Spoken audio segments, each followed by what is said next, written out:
Like the gigantic CMC.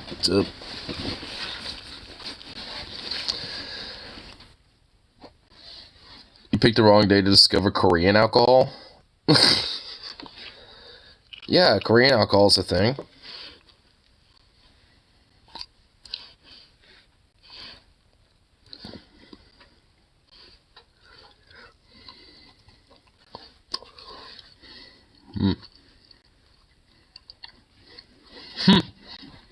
It's okay, but better.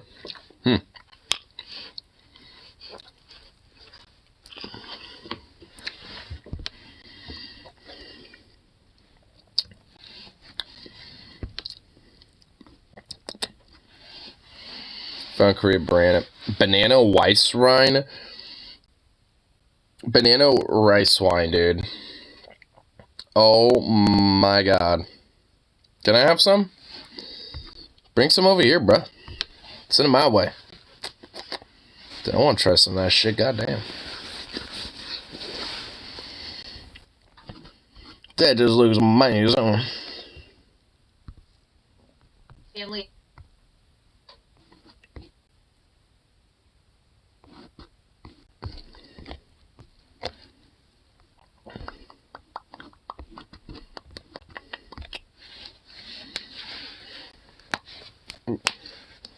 Snack Cracker Pops. Let me get this bowl kind of topped off a little bit here.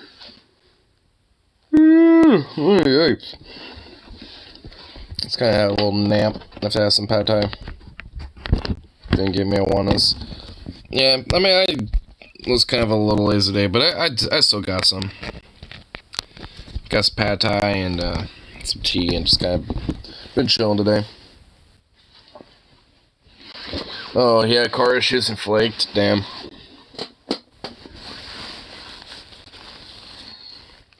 Yeah, he said he was like wanting to do karaoke later, but he never straight up like, said anything after that.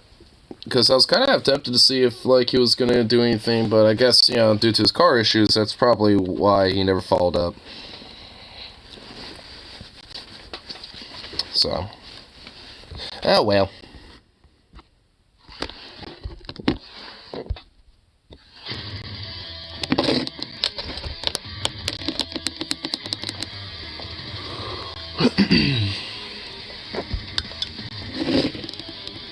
We went to the Couve instead, and then had car issues, so decided to call a night. It seems to... I don't know why it's like he keeps going out there. He definitely wants to celebrate on Sunday night. Although those are like the... those are usually the days I don't have off, so I want to be able to outright join him on that. If it is possible for her to make it Tuesdays, that'd be better. Because at least I have those days off right now, as you can see, so. I'm just kind of hoping that I can at least kind of keep that going on.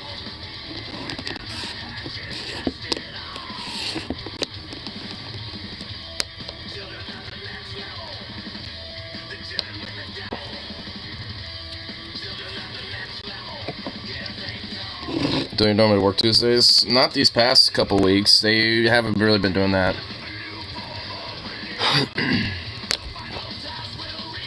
Having 3 days off and Tuesdays, that's been my first day on those weekends so far.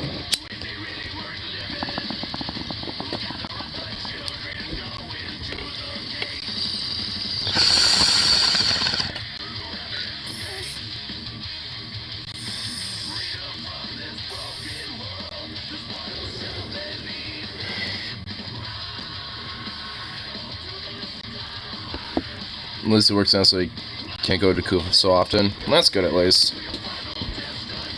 He used to like keep himself distance from his family up there, honestly. Because they really do tend to kind of bring him down a lot.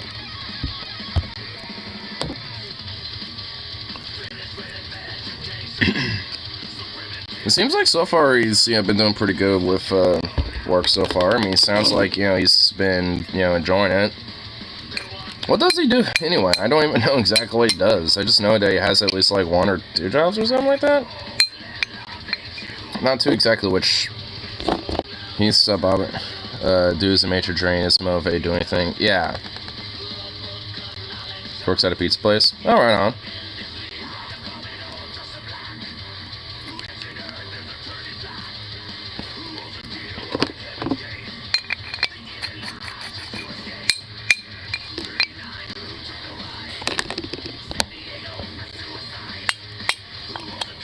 He quit the grocery outlet because the pizza place offered full-time and possible overtime. And thus, probably better benefits and maybe at least equivocal pay to where he probably could get more doing that versus 2 jobs at once. New place next... Oh, okay. Oh, it's that place? Really? No shit. It's where the Zappos used to be. It's kind of sad the Zappos went out of biz, but I've been meaning to check out that new pizza place, honestly. Pizza place does pay slightly better, though. I don't know. I've been kind of, starting to get my eyes open for different possibilities right now, so, I might see how he likes it. Might hit him up about it. Because that's not that far away from me at all, and that's like, what, an extra 10-something minutes of walking? So, like, 15-minute walk, maybe?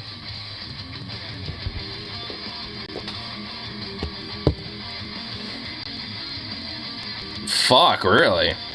20 to 21, including tips? Jesus, okay, yeah, I might unironically, I'm gonna hit him up a little bit about that. Be like, yo, they have any other, positions going on, preferably in the cooking side of things, maybe? Because, honestly, I might honestly fucking, look into that a little bit. At least as a temporary thing until new seasons open up and shit. Because I still kind of want to do that. Not really because I want to work there necessarily, but just because I kind of want to unionize that store and stuff. So.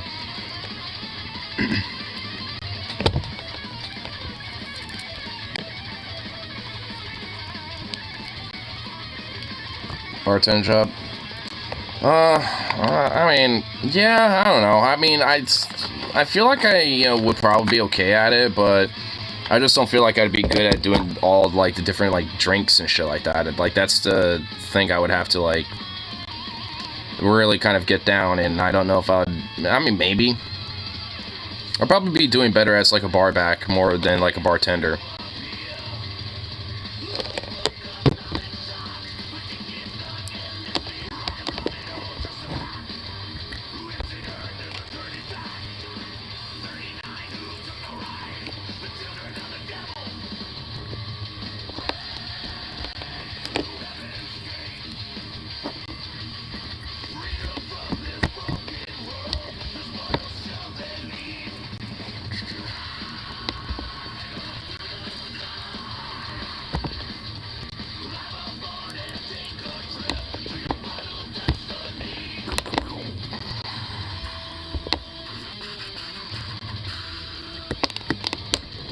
Go.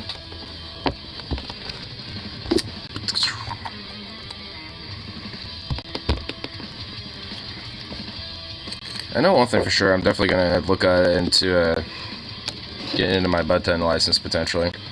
I'm gonna look at least look up about it, see about how much it is and all that. From my understanding, it's at least probably gonna be like 100, at least so from one of my coworkers telling me about, but. I also don't know if that would be that expensive. I mean, I haven't looked into it quite yet, but I'm assuming it's not going to be that expensive. But either way, I think it'd still be good because there's a dispo literally right around the corner, and all of them basically know me at this point. I mean, if anything, like, I brought in my pup in today. It was like, oh my god, you brought your dog in again. Like, they all just, like, know me at this rate. Just, like, know that I, come in at least once or twice a week, maybe. And every time I do, at this point, I bring this little fluff ball. Which he is knocked out. This dog has been nothing but a zoomy, like, psycho all day today. And now he's finally knocked out, like, totally passed out of sleep. Aww. Like, I was wanting to grab some of my pad thai at, like this Thai place that's in, like, kind of the same area that my little work is at. I wanted to leave him, but he would just not take no for an answer. It's like, nah, he was just like, nope, I'm coming with you whether you like it or not, so... I eventually was able to take him, and actually, surprisingly, he did pretty well with that, because I tied him outside to one of the outside tables that they had. He went inside, and actually, he, was actually doing pretty well about that. I thought he'd be all like, all freaking out or whatever, but he was just staring at the door, like, just eyeballing me the entire time, just like, I see you, you're right there. As long as I don't lose eye contact from you. The fee is $100 exactly. Oh, okay, so it is about that much. All right. Yeah, that ain't a big deal. I'll just like, I'll just take $100 out of one of my paychecks or something. It isn't due until after the permit is approved. Okay. So I wouldn't necessarily have to pay it up until the permit was approved, essentially.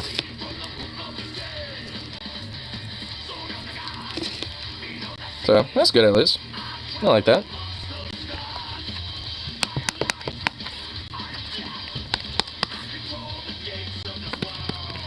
Honestly, I definitely feel like I'd handle bud tending more so than bartending.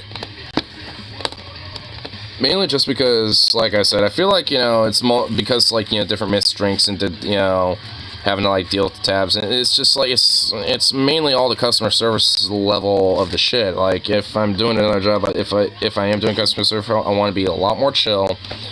Or just avoid it. Like, I'm definitely kind of, on the line of I want to either avoid customer service or have a line of work that's a lot more chill and laid back. In bud tending, like, every time, I don't think I've ever been inside a dispensary where the vibe is bad. I also assume you are pretty knowledgeable about weed strains. About as, any average stoner, I guess. I mean, I'm not like the most knowledgeable, but I do kind of know some stuff. I mean, and being in that type of industry, I would be able to learn a lot more and get more into the trade if I really wanted to.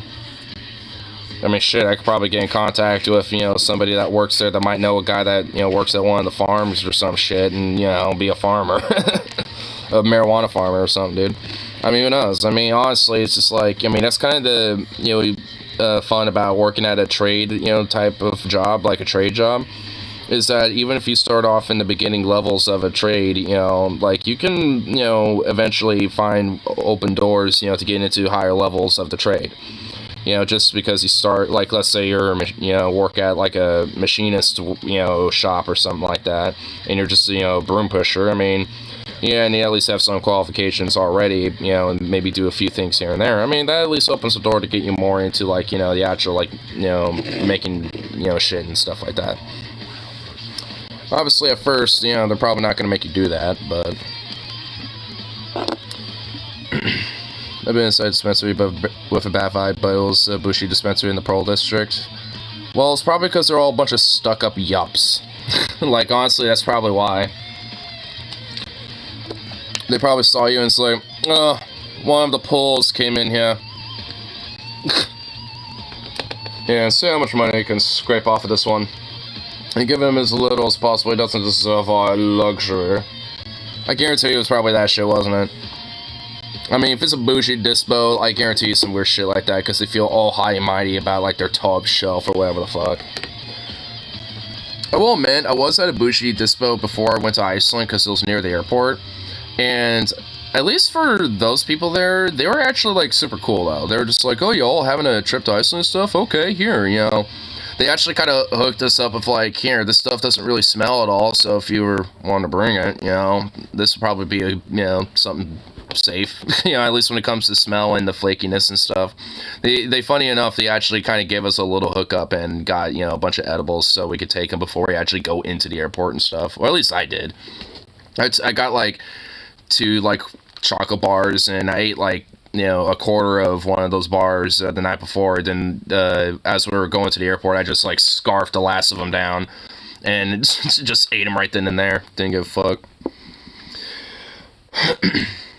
I was vibing and, you know, cruising for like a good chunk of that flight, but of course, you know, going to Iceland, it was dark for most of it, so it kind of sucked. But seeing the sunset, you know, from like Canada or some shit was actually pretty cool though. Seeing like Nova Scotia a little bit as like the sun's starting to set and shit. That I will admit, that was pretty cool. It didn't seem like, you know, Iceland as like the sun's just starting to rise and seeing the dust come up. That was a weird vibe. Like, you know, we leave and it's like dusk and sunset, but when you get there and start landing and you could just barely start seeing the sun starting to rise from the east. That is so weird.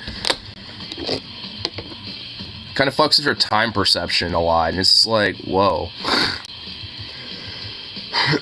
And then coming back from Iceland was cool because it was daytime the entire time. Like the sun maybe moved from maybe like the top of like, you know, like high noon from maybe like over here, you know, from like a little to the dusk side of high noon where it wasn't really like that, you know, set it at all. that also fucks with your time perception.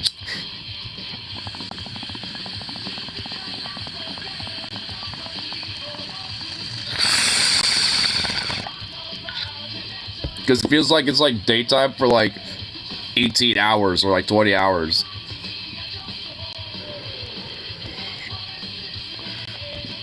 Or like it's nighttime for about the same amount. Well, actually not really. I mean, it'd be about nighttime for a bit more, like 4 hours. At least that's how it felt like. My time perception is probably always fucked because I work a night shift. I know mine is a little bit just kind of naturally just because of my work mainly, because I mean, like, I wake up, obviously, and I see the sun, because of my window right next to my room. But, like, if I'm in here, there isn't a window, so sometimes I'll be chilling here before I, like, leave, or if I'm on my lunch break. Like, and on my lunch break, sometimes it'll be, at least right now, it'd be, like, you know, sometimes around 5, and it'll still be light out. And when I leave, you know, to go back to work, it's dark. It's like, and sometimes I feel like, was I just, like, gone for a lunch for, like, well over an hour or something? And no, it was about, like, 30, 40 minutes. It was just, like, you know, a little bit of a sun, and then really dark. Starting to see night sky, and it's like, whoa.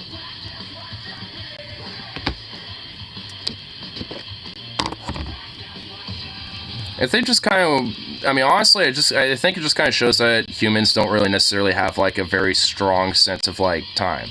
I mean, they do. I mean, we do kind of have a natural, like, clock.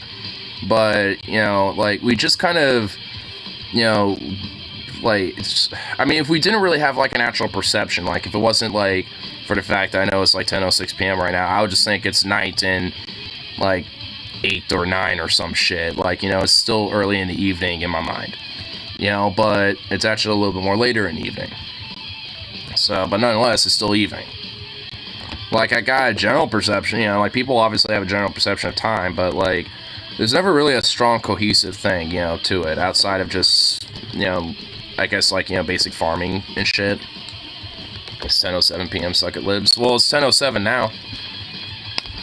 I mean, I said 10:06 when I was mentioning it, but now, yeah, as soon as I saw you say that, I looked up and it was 10:07, so, yeah. Transitioned a little. You know, so we were in that period where, you know, time moved up a little, but as far as I'm concerned,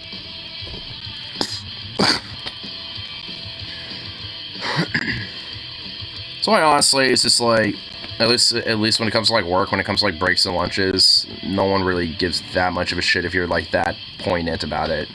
So like, no one cares if you happen to be like, you know, a little late, or like 40, you know, like 45 minutes instead of a 30, you know, or like 15, maybe 20 if it's like, you know, a 10-minute break and shit. No one really gives that much of a shit.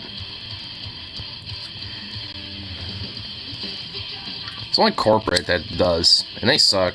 Who gives a fuck what they really want?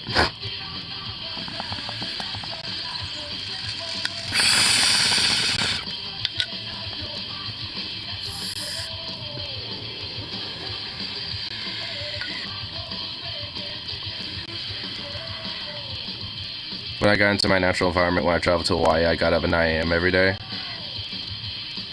Nice. I honestly kind of wonder what, like, my natural, like, you know, place would be. I feel like, you know, Hawaii would definitely be awesome. Maybe not in the summertime, just because it would be pretty hot. But, like, during the, you know, like, winter, like, right now, like, if I was in Hawaii, I bet I'd fucking love it. But, you know, it's just, like, unfortunately, no job works with that. Yeah. Well, I guess unless you do the whole, like, quote-unquote 9 to 5 or whatever.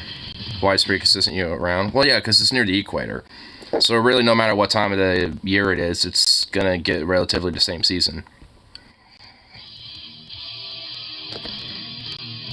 But, you know, during the winters, it's probably going to be at least a little colder. Because isn't it, like, on the upper end of the equator? Yeah, so during the winters, like, the sun isn't really hitting it as much in comparison during, you know, like, summer. See how much you complain about PDX summers? Well, that's because of a lot of the fucking humidity. Like, oh, okay, like, to me, there's a little bit of a difference when it comes to heat here. Like, if it's heat, like, you know, like I'm in Hawaii or some shit, like, you know, and there's, like, that beach or whatever, you know, that's, like, right there, that's fine, you know, like, I could be okay with that. Like, around here, like, when it's, like, 95 fucking degrees, and you got that fucking river that, you know, adds so much humidity, not really a lot of that, like, you know, like, you know, not a lot of just like cool air winds, you know, moving around outside of just like, you know, these fucking, you know, like valley winds that really don't help besides just like keep like blowing more humidity everywhere. I mean, it's more humid. What I'm saying is it's a different, like, environment in comparison. Like, you know, like, Hawaii's humidity and the general environment would be different in comparison to here. Like, and obviously it'd be more humid there, but it'd be something that could be at least more tolerated because, you know, of, like I said, you know, like, you know, being near the beaches and stuff like that. Like, if I at least was around the beaches and shit, it'd be a lot more tolerable. If I was in, like, the jungles or shit, like, you know, traveling up to one of the fucking volcanoes, yeah, I'd probably be a little miserable. But, I mean, if I was, like, you know, like, at the beaches, like I said, I'd probably be okay. I'd be fine with it.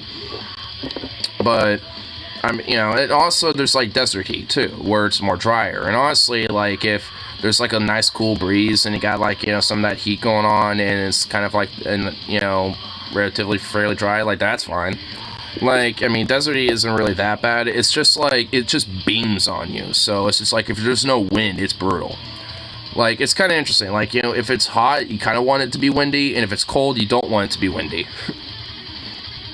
Hawaii is windy, so that helps. Yeah, because it's got a lot of those ocean currents that, you know, it has a lot more of an ability to just, like, have a breeze. We got a lot of the mountains and the foothills that kind of make the wind go specific paths, basically, and can't really, like, just blow a lot of this humidity everywhere. Like, it kind of just blows in certain directions, which is going to be in the valleys where all these rivers are at.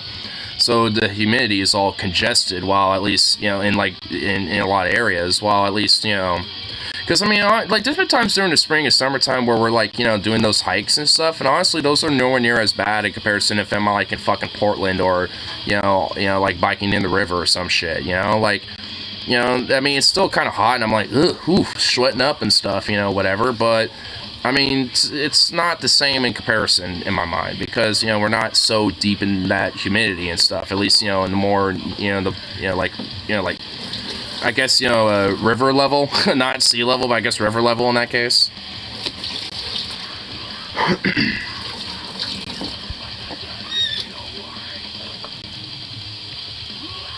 I think a lot of it's just because, you know, as you go higher, you get more exposed to those winds. So a lot of it, you know, has got more of that breeze going on. So, I mean, you know, like, it just kind of depends on the specific type of environment with the heat. And, yeah, like, especially if I'm in, like, Portland or, like, you know, near the river, you know, like, kind of near the rivers around here, yeah, it fucking sucks. But, like, you know, up in the foothills or in the mountain stuff is actually pretty nice. I like it. Like, the summers out there are fucking awesome. I love it. You know, or, like, you know, the Oregon beaches and stuff, you know, those are great. But, yeah, like, at least, like, here in this little valley area, it kind of fucking sucks. traveling is so expensive. Like Tyler and I are looking at 500 each just for a few days. Are you? Oh, for that? Are you? What do you guys want to go to? Like, what was that California trip you guys were planning?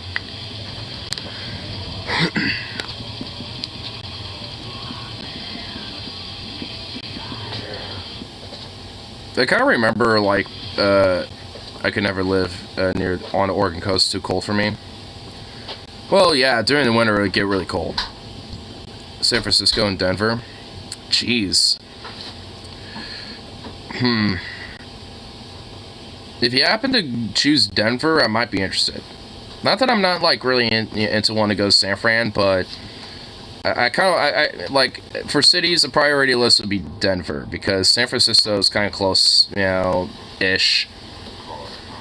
So I mean, there's more opportunities to go there in comparison to Denver. So I feel like I'd want to go there. If you all decide to go there, I might try to see about that. But I might not just because I already got a few things planned up anyway. It's pretty moderate in the winter and in the summer. Too cold in the summer? Seriously? The Oregon coast too cold for the summer? For Denver? I mean, especially with my whole vacation, like with my backlog, I have like at least a month or so ish of like vacation pay on top of at least some of the side little income that. What the fuck? What are you doing? What in the hell? Fucking climbing ladders and shit? What the hell? Yeah, I shouldn't be doing that. Yeah, well, what? We're going up's not so hard. It's getting down. Well, what are you doing? What, is there something that needs to be grabbed? Well, I'm just checking to see if there's a shut-up valve. We need a new dip tube.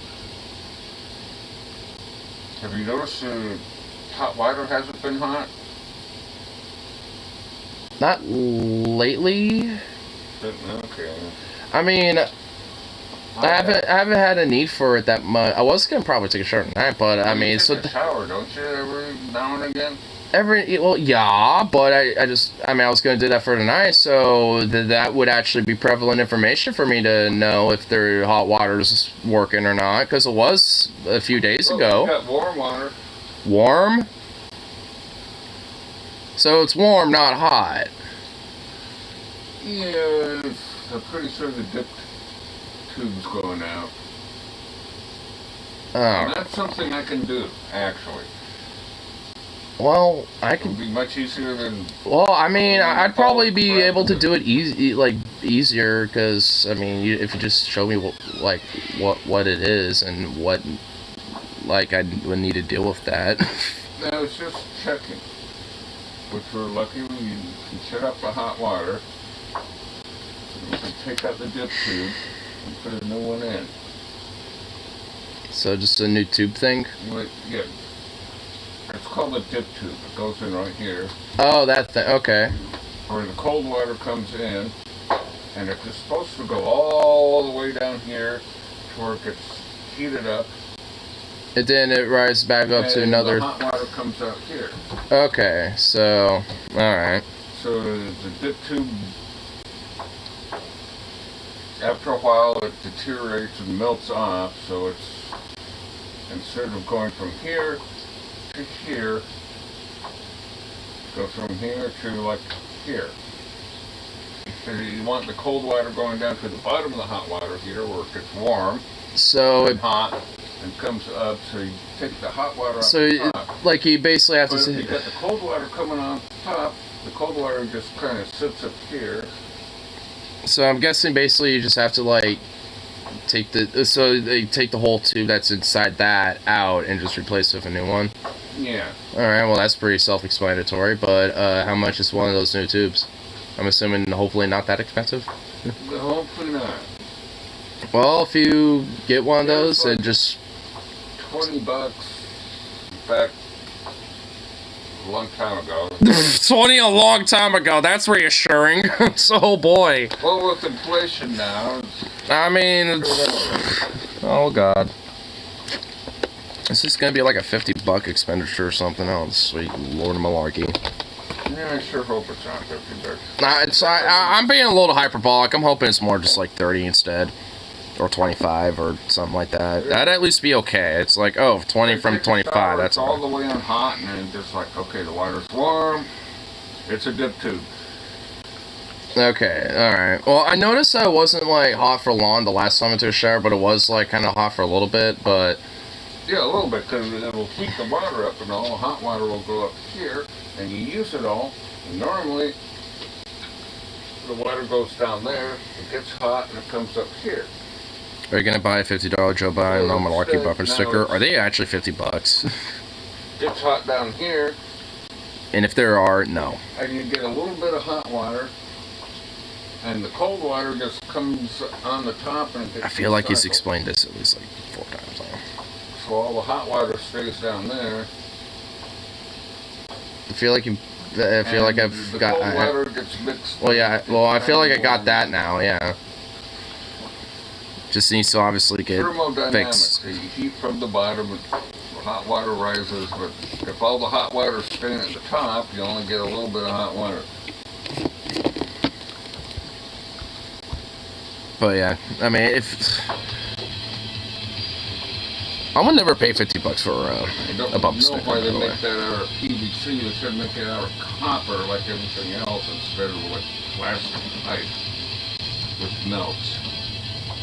Why not? Yeah, I don't want like I don't want melted microplastics in my water. Thank you. Well, now that it's probably all the way gone, you're probably not getting much. That doesn't make me feel reassured. Knowing that It doesn't make me feel reassured either, but...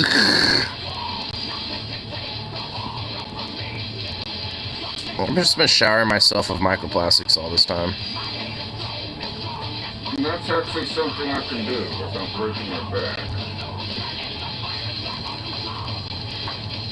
This is nice and reassuring for me. And if we can avoid maybe one of a PVC one so it doesn't have to be plastic, that'll be great. I don't know how I feel about copper either, but I feel like that obviously would be better, but wouldn't it just like, you know, I don't know, like some just regular old stainless steel be okay? Wouldn't that be fine?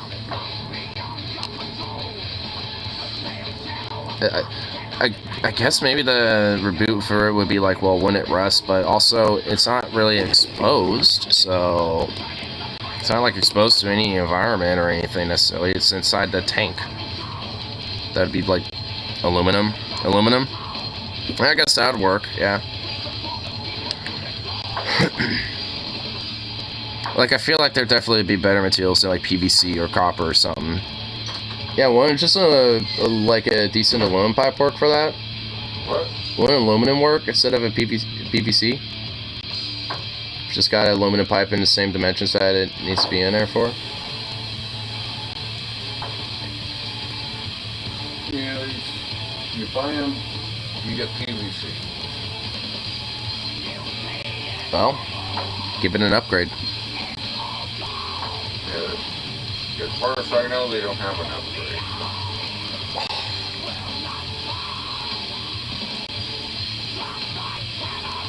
Aluminum. You know how I did it to one of the last over like 10, 15 years.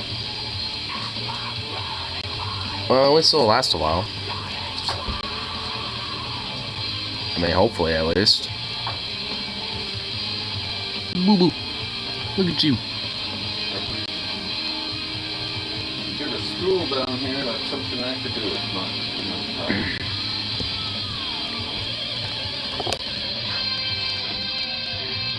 You have arisen from your nap. What you want, little pup? It looks like Mike actually put a frickin' valve on there, unless it leaks a little bit, like it did in Chad's house when I flooded. Did that ever get fixed? That whole flooding situation? I hope so. It turned off the water, and it wasn't all the way on. My dad accidentally flooded my brother's house when there was like a problem with his water line, and he thought he totally shut it off when he was removing pipe, and it wasn't exactly totally shut off.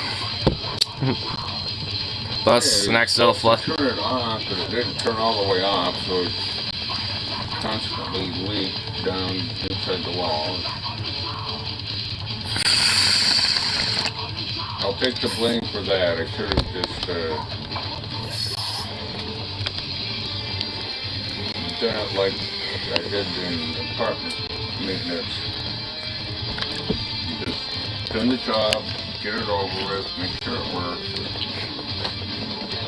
Lamau happy accident, dude probably deserved it. The house is in an HOA, and honestly probably hyperinflated and shit. So, I mean, I don't know. I'm not really gonna say too much about that.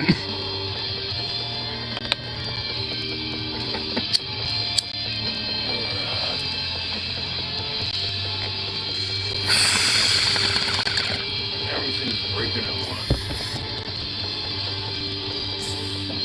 Yeah.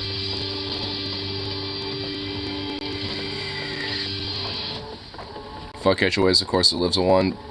Yeah. I think the one before... honestly, from my understanding, he's not really fond of that. He says if he could get rid of that part of living there, he would, but, you know, it was the only... Like, from what he said, it was, like, the only property that he kind of liked out of the ones that he was looking at the time. So, for some reason, you know, he went with that one. Despite the HOA. Like, so I don't think he has a positive view about HOAs. You know, he just, I guess he liked it enough that he was willing to sacrifice being in an HOA. But that's his own problem, not mine. I mean, those bougie-ass neighborhoods tend to be, you know, full of those type of, you know, environments where it's just HOA-centric. Ugh. I'd loathe being in HOA. I'm so glad I'm not in one.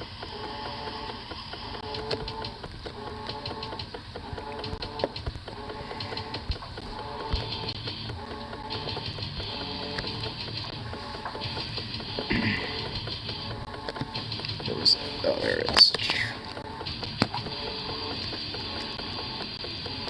Have a nice little bit of my little edible.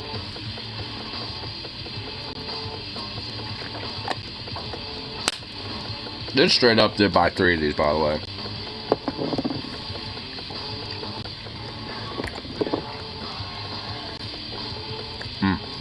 And they are really good. Oh, right, and these were the edibles I was talking about. Meal extracts. And these things are so good. They use live resin on it. And this one is, how much is it? 100 milligram. Yeah, so these are all about 100. It's getting hell on. Well, I ate the other half about, you know, right when I started this. I'm feeling that one now. I ate the other half and I've been smoking, so yeah, I mean, it's all, yeah, I'm lit.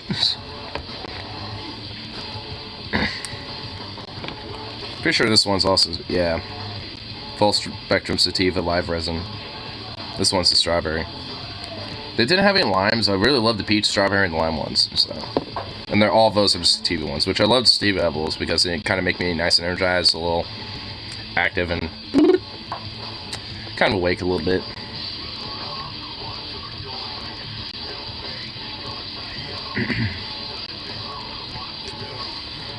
Oh, so, Ben Shapiro is extremely angry about The Last of Us being... Oh, yeah, there's that new Last of Us TV show. It's based off that video game.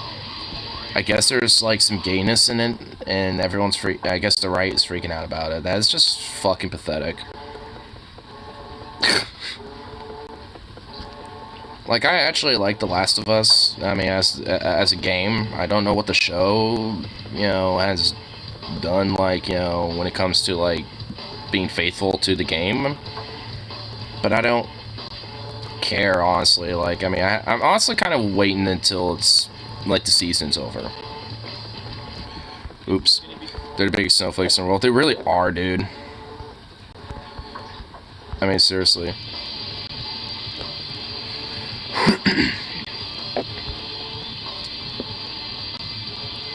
Why don't they blow shit everywhere? What don't they blow shit everywhere about? I mean,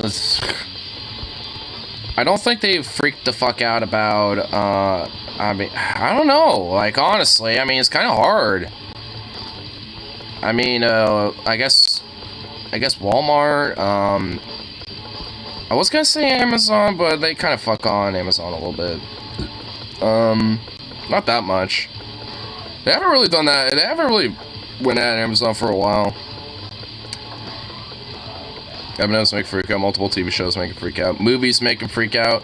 Literally, the virtue of there being like a character that's in a movie or a show is gay is, you know, fucking like abhorrent to them.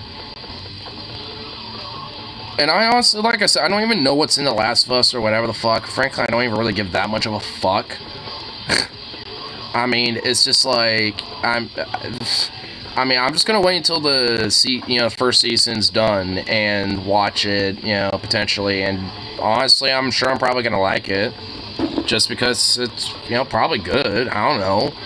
I mean, I'm not gonna give a fuck. And also another thing they apparently were freaking out about, from my understanding, because I saw this, like, you know, when the show first started, like, apparently one of the characters, I think, like, the girl, at least in the game, like, she apparently, I guess, I think, or at least one of the female characters in the show is, instead of white, who was in the game, is black in the show. And it's just like, and honestly, I'm sitting here like, why does that really fucking matter? Like, there's nothing about that character that inherently needed them to be white. It was just like literally just how they decided to make the character up for the game, and they just decided to create a character model, probably based off the actor, or I guess in this case the voice actress.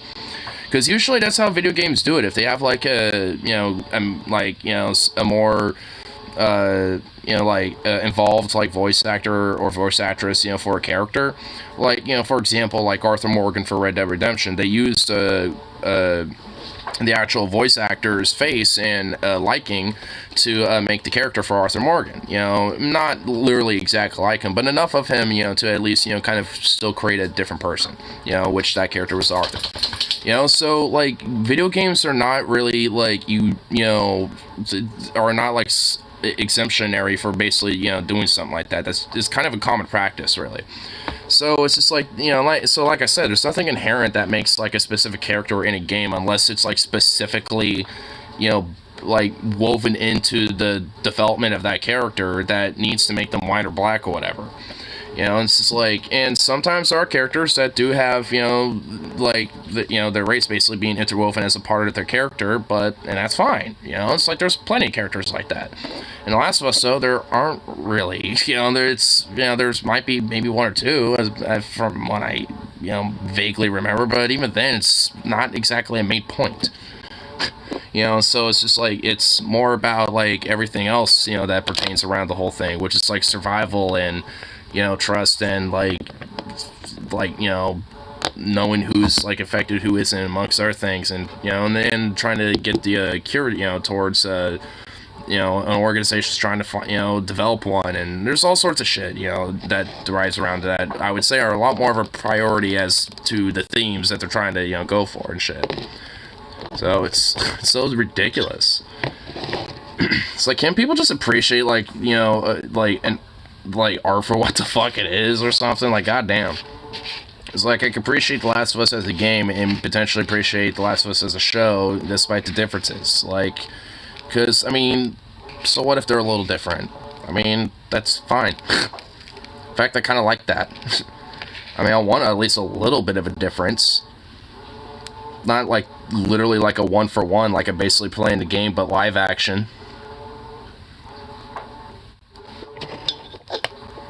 I mean, at least for me, like I said, I'd prefer at least a little bit of variety. Or at least some differentiation. Prediction, will they get offended that Walmart sells avocados from Mexico, demand America-only produce? You know what, dude? They probably will.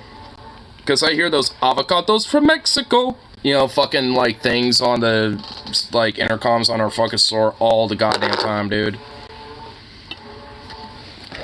And then, you know, and honestly, any grocery store that, like, has produce will fucking have that shit playing.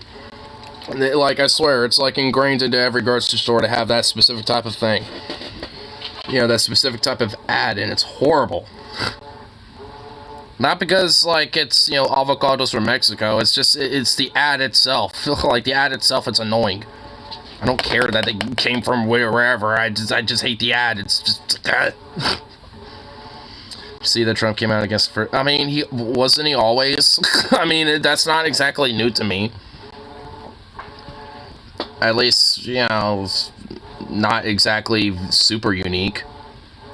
He's always been kind of... I mean, he wanted to expand libel laws, when he was president and shit, you know what I mean? So, it's... or at least loosen them and shit. Like, the dude's not exactly, pro free speech. It's not about those peaches. What are you doing over there? Well, speaking of Little Zukov, I actually ordered him a new harness online today. It's one that you would probably quote-unquote think it's tactical or whatever the fuck. But, I mean, it has an ability so I can attach pouches on him if I wanted to. Mainly got it for that. And so on the very top, I can put a custom patch that says, if you stare at me, and then another one that says, I demand you pet me. Because that's essentially the personality of Zukov literally every fucking time he stares at anybody. And if someone happens to make eye contact with him, he immediately is like, woo! He wants to, like, get all up in their grill and get petted. 1 million voices screaming in the wind. Dude, oh my god. I said what you might think it is, not more fanny packs. Well, hey, maybe I want him to carry some shit. Hey, this dog has to pay his fucking rent. He has to do his fair share of, pitching in here. He's got to do some work. I mean, I can't just, let him just, loaf around and shit. Like, he's got to, pitch in somehow. I mean, low-key, though, like, hey, if we, if we got a bunch of snacks and stuff, if I buy some snacks and shit, like, I could just, get one of those pouches, zoop, smack them in there and just zip it up, and then, or water bottles, shit like that. I mean, I understand, man, sometimes it pays to be a little tactical, okay? See, this is why I want to try to appropriate tact-to-cringe and tact-to-cool as two different things here.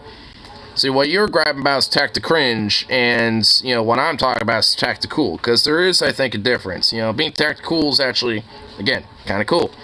But then there's tact-to-cringe, where you're basically trying to act like a Meal Team 6 LARPer weirdo. It's just like, to me, there's a difference. Being tactical is using things that, could be, quote, tactful or whatever, like, vests or pouches and, and, like, kind of more, I guess, what would be considered, like, militarized style gear, and using it in a very utilitarian means, or using it in a utilitarian sense and fashion. For example, like that fanny pack that I have that has like a couple little Velcro spots for patches or whatever the fuck. I mean, that would be considered one of them, because when I go hiking, I put snacks and different stuff in there and, go hiking with that. So it's, I mean, there's perks to, those type of things. And that's being tactical. Then there's tact-to-cringe, where it's, I mean, you know what that is. I mean, that's the quote-unquote tactical LARPers or whatever, but I want to reappropriate to tact-to-cringe, because they're tactical cringe. Those are the ones that need to stop. Because if I was being tact-to-cringe, I would just be wearing, like, my, my vest right now and being all, like, tacked out for literally no reason. That would be, what you would be considering. Too minimalist, travel light, and I don't want a bunch of shit strapped to me. Well, it's not like having a bunch of shit strapped to you, but, I mean, if I had my vest, yes, that would be a bunch of stuff strapped to me, but what I have is, funny enough, I mean, kind of a mid to lightweight style vest. It's not like a heavy set type of vest, but it's kind of in between a medium to light, depending on how much I put on it. And how I have it set up, it's kind of like, somewhat of a semi-light rig, but, I mean, it's like it just, well, I mean, also, there are minimalist type of rigs and things that, one can use and shit. I mean, whatever. Obviously, you do you, boo, and stuff. I ain't trying to fucking, pressure you or nothing, but I'm just saying, I I'm not like a minimalist when it comes to that type of stuff. I'm just more utilitarian. Like, I want to make sure that, you know, it's kind of like, I kind of like the whole better safe than sorry. You know, it's good to make sure they got, you know, pack what you may potentially need, than versus being minimalist and not, you know, pack, you know, potentially for something that, you know, you didn't account for, you know, just because, you know, it'd be minimal and stuff. So I come from a little different approach with it, I guess. But I suppose being minimalist doesn't necessarily inherently mean that you know, aren't, you know, taking the better safe than sorry approach when it comes to make sure you're packed right. So I'm not gonna comment on it, though. I don't like the fanny pack though. Oh my god, whatever. Dude, that is a nice fanny pack, and you know, and you can't deny it. It's really nice, okay? It's nice, it's fancy, I like it. It's whatever. Oh my god. And honestly, the vest, yeah. Don't take better safe than sorry approach. I mean, when it, like, it's a Murphy's Law thing. I had that ingrained since childhood, okay? It's just like, better than need, it's like the whole better to need it, better to need it and not have it than to not have it and need it. You know? I mean, it's like one of those type of things, you know? It's like, that's kind of what I mean, at least when it comes to the, you know, like camping or being outdoorsy and shit like that. It's, you know, I take the, you know, approach of like, better have it and maybe not need it than I need it and I don't have it. I don't fit Murphy's Law, I embrace it. You don't fight Murphy's Law, you embrace it. Well, I embrace it because I respect Murphy's Law and shit. Another one is that Mother Nature's a bitch. Because she is.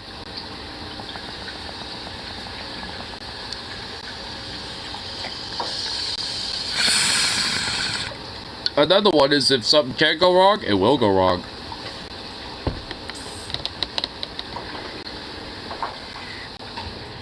One backpack and a hat and that's it.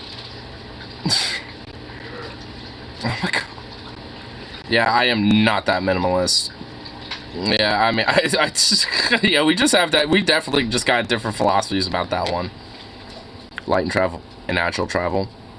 Well, I'm not like a super heavy set, like, travel guy either. I'm kind of in between. Like, I don't think, you know, you need to pack literally every single thing in your house, basically, and like your kitchen and shit, right? Like, you don't necessarily need to do that.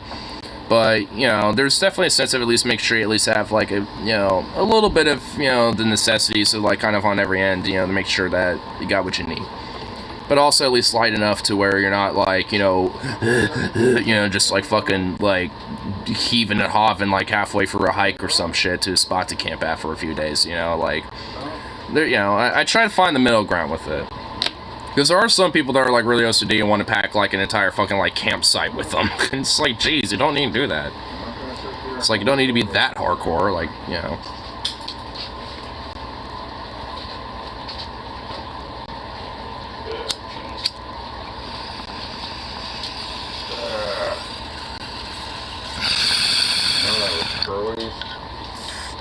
Your bro's even more minimalist. Dude, he really is.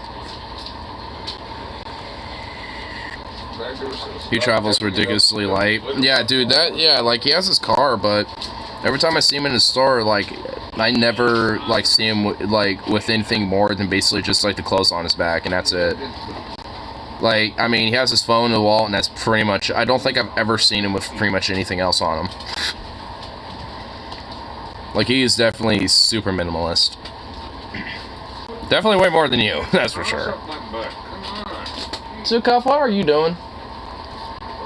Goofy boy.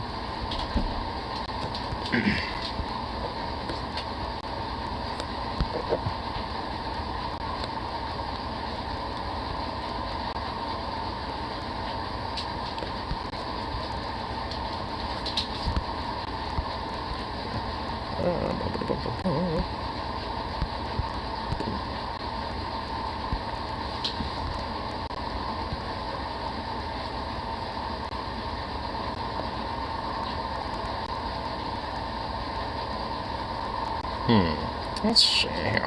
What's going on for this here? My shoulder hurts just looking at that thing. Like, what the fuck? Oh my fucking god.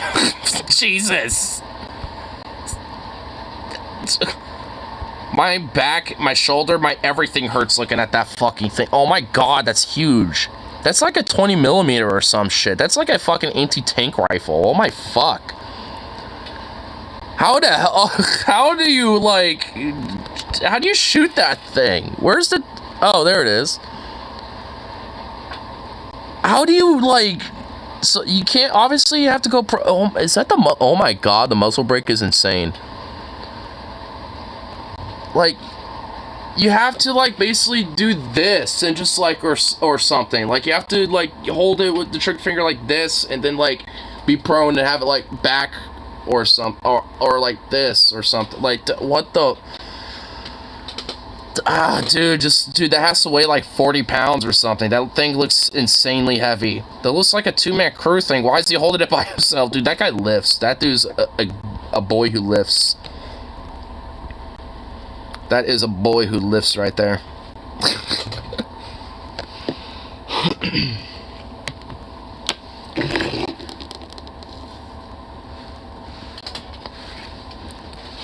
Like I said, my everything hurts looking at that, because damn, I don't even know if I could lift that. He's just craning it like a little baby.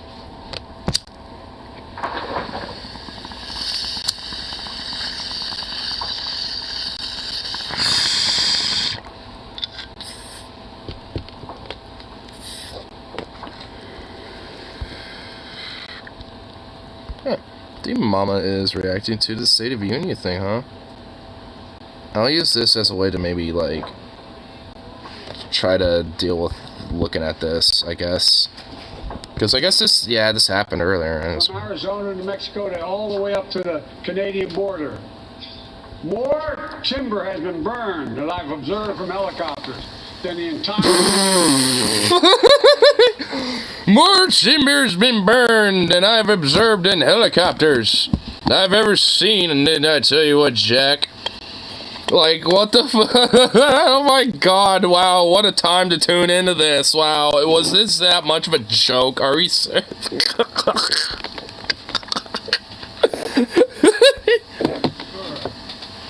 And we don't have global warming? Not a problem.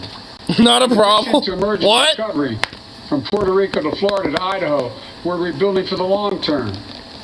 New electric grids that are able to weather major storms and not prevent those forest fires.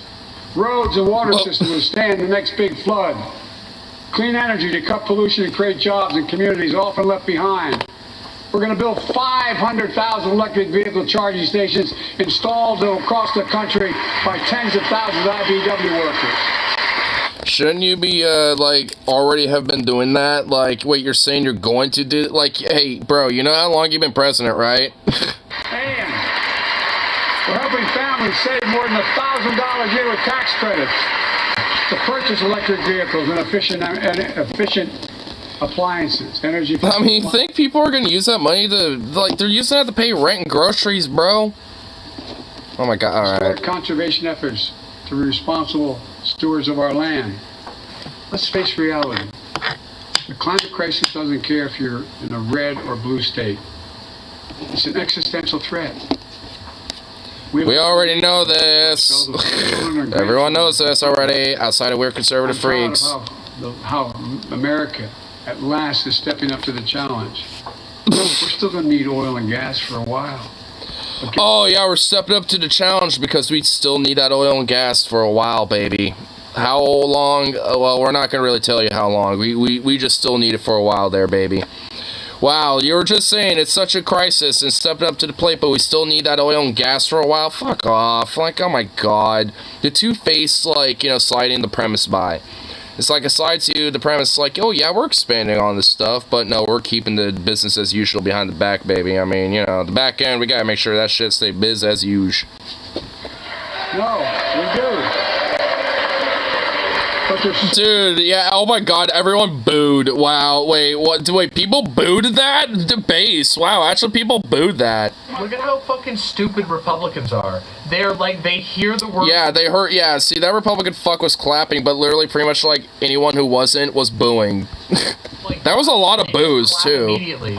Even though, like, every single person on the planet with any sort of rational mindset acknowledges that climate change is a huge danger and that fossil fuels are choking out our air and killing us, literally, giving us cancer.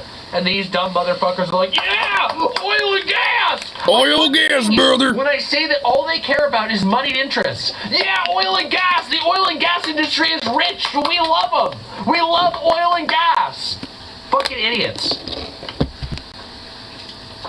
There's more to do. We got to finish the job. We pay for these investments in our future by finally making Yeah, they know who fucking the pays their wealthiest and checks. biggest Yep. corporations begin to pay their fair share. Just begin. Huh? Look, I'm a capitalist, but pay your fair share. I'm a capitalist, baby. We need to maximize profit, but hey, you know, we gotta at least pay our fair share into maximizing that profit there, buddy. I think a lot of you at home agree with me and many people that you know. No, I don't. The tax Ooh, yeah, I'm watching the Biden State of the Union. That sounds It's like fucking nice. It's so terrible. fun. Oh, it's fucking terrible. Well, now I have food though. That makes me really happy. I'm super hungry. Yeah, that'd be great. Diet Coke would be great. Thank you. fair.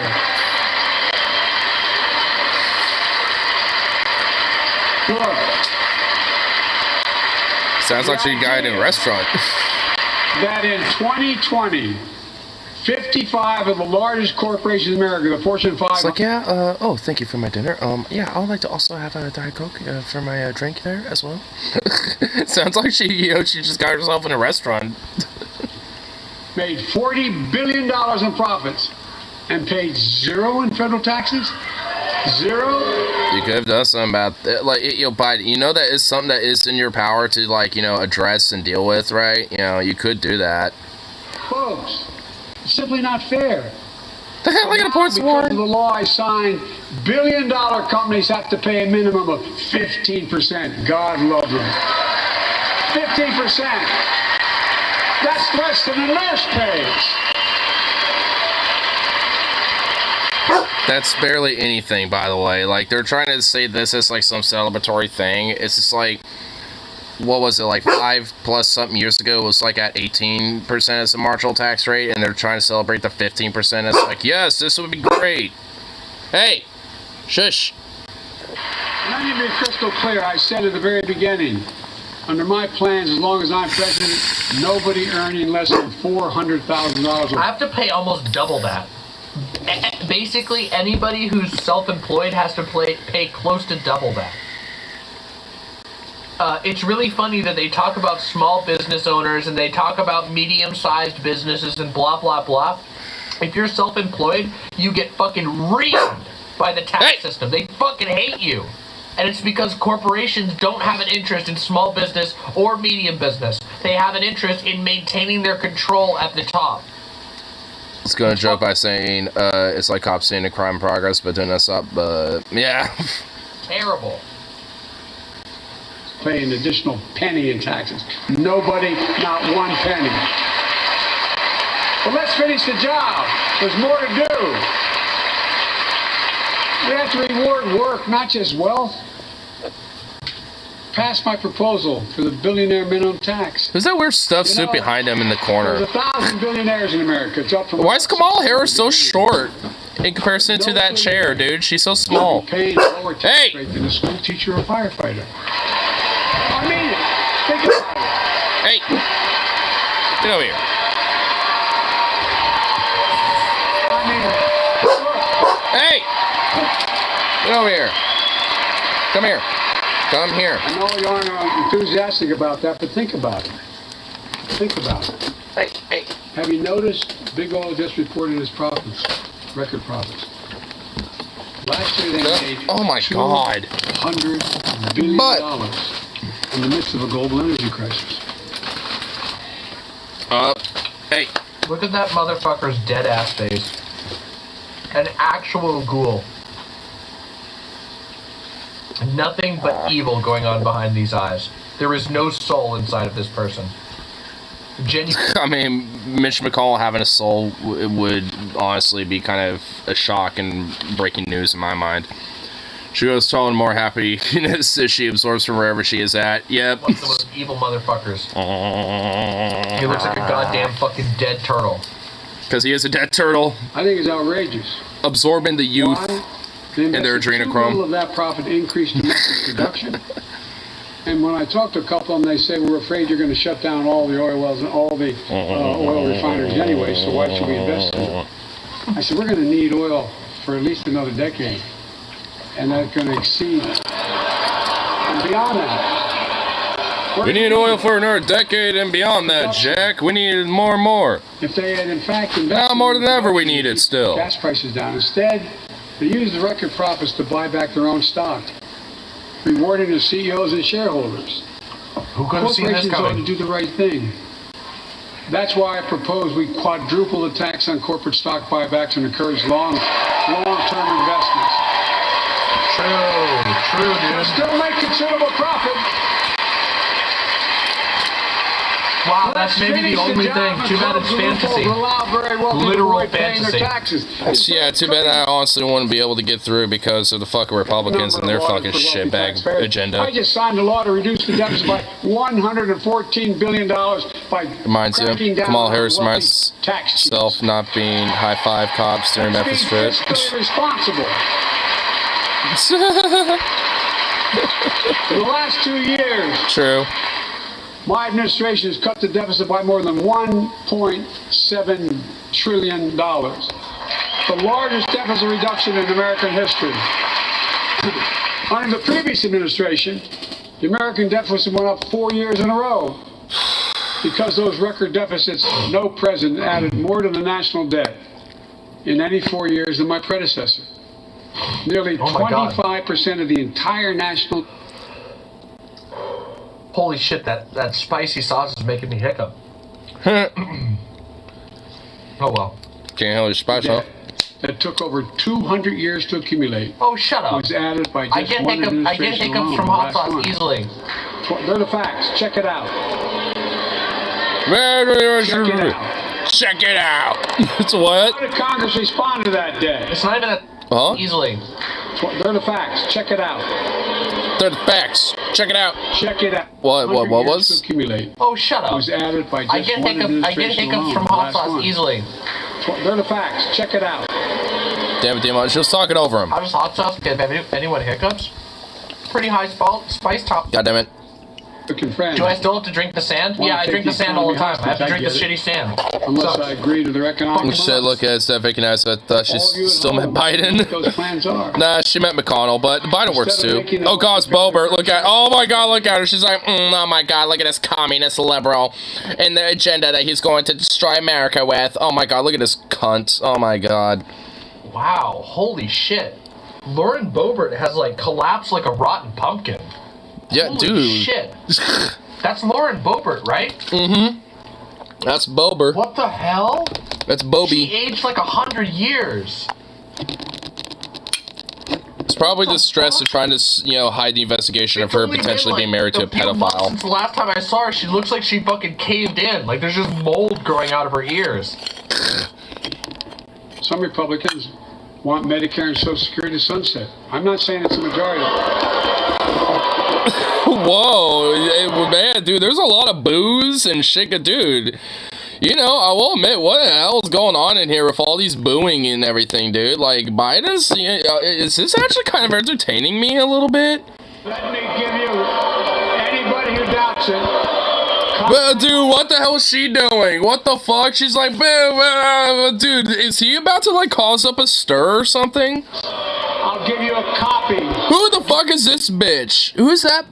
Oh my God, that is Marjorie Taylor Greene. She's wearing an evil empress fucking cloak with a fucking puff fur oh my God, dude, these evil Republican fascist bastards, dude, these subhuman lizards. Oh my God, dude. And they're what is going on, dude? He is triggering them so much of all their booing and everything. What the fuck? That means Congress doesn't. I'll give you a contact my office. Contact my office. If you have any complaints, contact my office at 1-800. You got Joe Malarkey, bitch. Why is Marjorie Marjorie Taylor Greene dressed as fucking Cruella DeVille. Cruella DeVille! Oh my god, Cruella DeVille! Oh man, don't besmirch. Dude, she definitely. Do you know what? Like, hey, Demon Mama, don't besmirch Cruella DeVille like that. I mean, look, Cruella DeVille's too cool. She's too based for that. All right, I'm sorry. Unique, I'll say that. She does. She stands out, dude, wearing that fucking crazy shit. I'll give you a copy of the proposal. That means Congress doesn't. It's someone say it's bullshit. It was someone yelling, "That's bullshit. That's shit." It's like, dude, oh my dude, he is causing a ruckus in there, dude. What in the? Oh my god, am I being entertained by a Biden State of the Union right now out of nowhere? What the? Oh my god, what is actually holy shit, dude? Like, wow, am I actually being entertained by this? Well, I'm glad to see you. But compared to her, she's a saint. Honestly, like, when it comes to that new movie, Cruella, I think it was called, like, that movie's, like, I feel like it kind of brings, like, a more positive light to Cruella DeVille, and it kind of, you know, reinterprets her as a character and makes her better, honestly. I'm going with that Cruella DeVille. Like, the OG Cruella DeVille, sure, yes, but, like, the new one, you know, like, I don't know, I kind of dig the vibe of the new Cruella. I haven't watched it. I watched it on one of my flights back from Texas going home the last time I was there in 2021. It's actually not a bad movie. Like, I kind of went into it thinking it's just something to kill the time with, but as time went on, I actually kind of got into the movie and kind of actually genuinely liked it. I was like, okay, not a bad film. I recommend watching it. It's actually not bad. The live-action 101 Dalmatians, I have not. I got the original one on VHS somewhere in my house, somewhere lying around, but I don't think... Oh, you know what? I think I have. Vaguely. I vaguely remember it, because I think I watched it early as, you know, in my childhood, but you know, obviously, it seems like it was very suppressed, because I don't remember much of it, but now that I think about it, I think I have. Once. Hey, I enjoy conversion. You know, it means that if Congress doesn't keep the programs the way they are, they'd go away. Other Republicans say, I'm not saying it's a majority of you. I don't even think it's even a significant, but it's being proposed by individuals. I'm not politely not naming them, but it's being proposed by some of you. Oh my god, what is he doing? What's happening? Oh my god, dude, he's calling some bitches out. Look at this. You got like everyone. Dude, what is happening? What is this? What is going on? Folks, hold on, I actually want to go back a little bit. Like, hold on. You know, I'm glad to see you. No, I tell you, I enjoy conversion. You know, it means that if Congress... Okay, hold on. Yeah, we pause it there. Okay, hold on. Like, what is like, honestly, what the fuck is going on with the State of the Union? Like, honestly, I might actually have to watch this in full. A copy of the proposal. That means Congress doesn't vote. Well, I'm glad to see you. No, I tell you, I enjoy conversion. You know, it means that if Congress doesn't keep the programs the way they are, they'd go away. Other Republicans say, I'm not saying it's a majority of you. I don't even think it's even a significant, but it's being proposed by individuals. I'm not politely not naming them, but it's being proposed by some of you. Look, folks, the idea is that we're not going to be moved. We're not gonna be. Now, jokes going all over the place. My god. Oh shit, oh shit.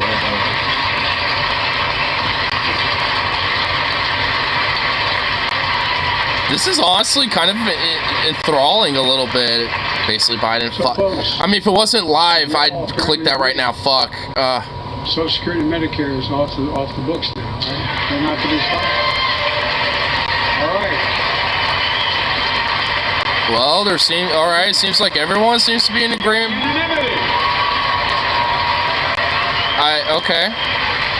It's like 20 seconds. Social Security, Medicare. Alright, I'm gonna have to go back 5 minutes, but okay. But the fault lies in all of you! You! Who bought that $300,000 house when you only had $20,000 to put down! You! who bought that third car even though only 2 people in your home drive. It is time to stop pointing fingers. Finger pointing gets us nowhere. Steve. Dude, yep, basically. Okay, here. Now I'm gonna have to figure out how we're gonna get back. Alright. Oh, Christ. Okay, here we go. There we go. Now we just do this. Yeah, there we go. There we go. We made it work. Stand up and show them. Stand up and show those. Security. We will not cut Medicare. What about expanding it? American people, they earned it. And if anyone tries to cut Social Security, which apparently no one's going to do, and if anyone tries to cut Medicare, I'll stop them. I'll veto it. And look, Can you do a little more than that and like call them out and tell them they're scum or something? You know, do things like that. I don't know. You know, you could do. Can you not? but apparently, it's not going to be a problem. Next month. Yes, dude, this better not be a problem, you know. Apparently no one here wants to cut it, so, you know, hey, you know, if anyone wants to, just so you know, you know. But it does seem like he's talking like a mob boss almost, dude. What the fuck? Is he, like, unleashing his inner mobster? Well, I really mean it. Let's sit down together and discuss our mutual plans together.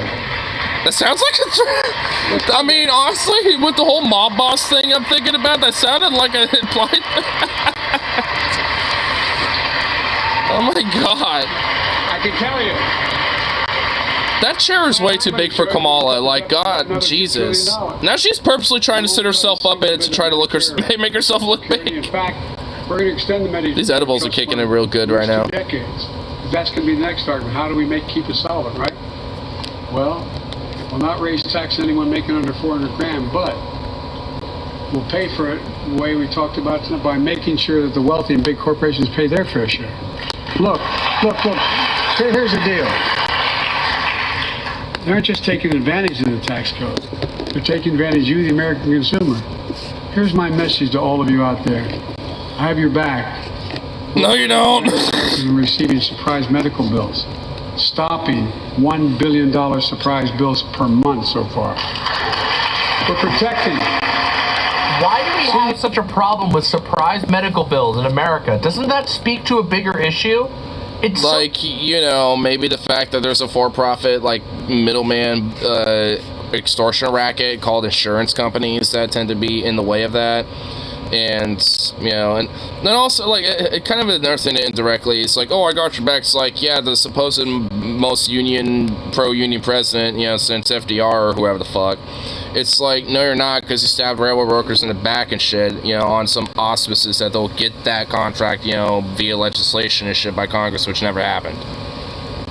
They aren't really surprising at this point. I mean, they really aren't. Funny how they walk, or they like dance around these issues in America, like congratulating themselves. Oh wow! I mean, they only really are to someone who might be young, who's just a little naive and does not realize how bad the system really is. You know, when it comes to that type of shit. I mean, I'm young and I do, but you know, there's a lot of people my age or younger that don't really truly know that yet. You know what I mean? You know, so it's just like, you know, it's like there will be some that'll probably come up, like they, you know, punch something and they crack their wrist or some shit like that, and they get like some horrible, ridiculous, stupid fucking copay or some shit, like, or whatever the fuck, you know, like when it comes to like a bill, you know, so there will be something that pops up eventually, you know, and it's not no fault of their own, but it's just because of how fucked extortionary and parasitical our, you know, health insurance and just like healthcare is in this country. Fraudulent medical bills there are literally billions of dollars worth of fraudulent surprise medical bills that Americans are getting. Well, the good news is we stopped 1 billion of the fraudulent surprise medical bills. It's so pathetic. Our standards are so low in America. They're so fucking low. Here's life savings. Should be embarrassing. Cracking down on nursing homes that commit fraud, endanger patient safety, prescribe drugs that are not needed. Millions of Americans can now save thousands of dollars because they can finally get a hearing aid over the counter without a prescription. Look, capitalism without competition is not capitalism. It's extortion. It's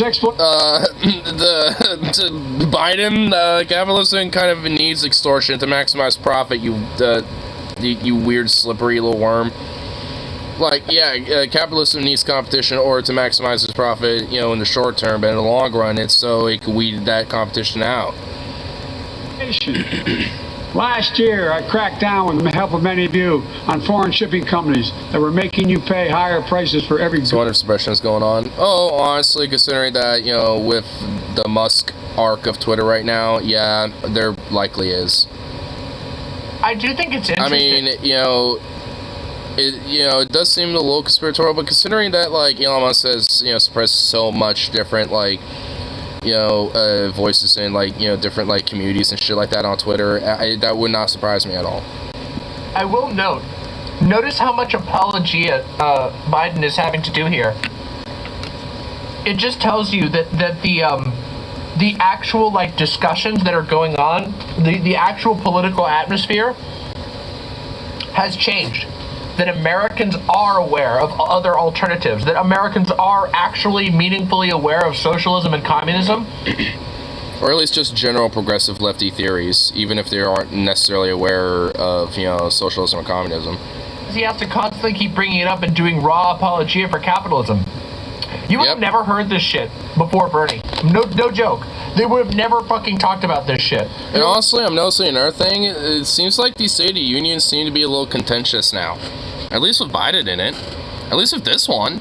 I mean, so honestly, it does seem like, a little bit of the political, like, vibe has kind of shifted a little bit internally.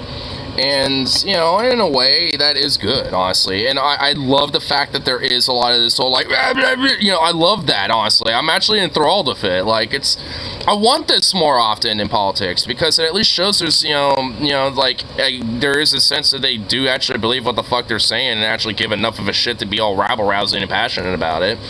Even if I don't like them. It's just like, I can give, the far-right weirdo fasci freaks, that. It's like, especially with this, when they're all booing him and everything, it's like, oh shit, there's contention and stuff. And the fact that there's, like, even, some other, Dems on the other end of the aisle, as libby as they are, even they, have a sense of, like, yeah, I kind of believe these things, I want to try to push it. It's still all, like, backroom dealsy bullshit, but there is a sense of, like, the broader attitude has kind of shifted a little. And that is generally good. And Demo, I would argue, is right with that. Like, you wouldn't really see this without Bernie. I mean, as much as he's kind of fallen to the wayside now at this point to an extent, I mean, well, not entirely. I mean, he's still doing work, but he's not like a major, like, leader like he was, years ago and shit. I mean, at least nowhere near to the same extent. But nonetheless, he did make a very serious, influential impact, back in 2015. And, to an extent, to this day. I mean, I think this is partially a result of that. It was just taken for granted that capitalism was and forever would be. I will say that's one small piece of hope in all of this. Because Bernie is such a fucking Chad. Yep. Coming into the country. I signed a bipartisan bill that cut shipping costs by 90%, helping American farmers, businessmen, and consumers. Let's finish the job. Pass the bipartisan legislation to strengthen antitrust and big online platforms giving their own products an unfair advantage.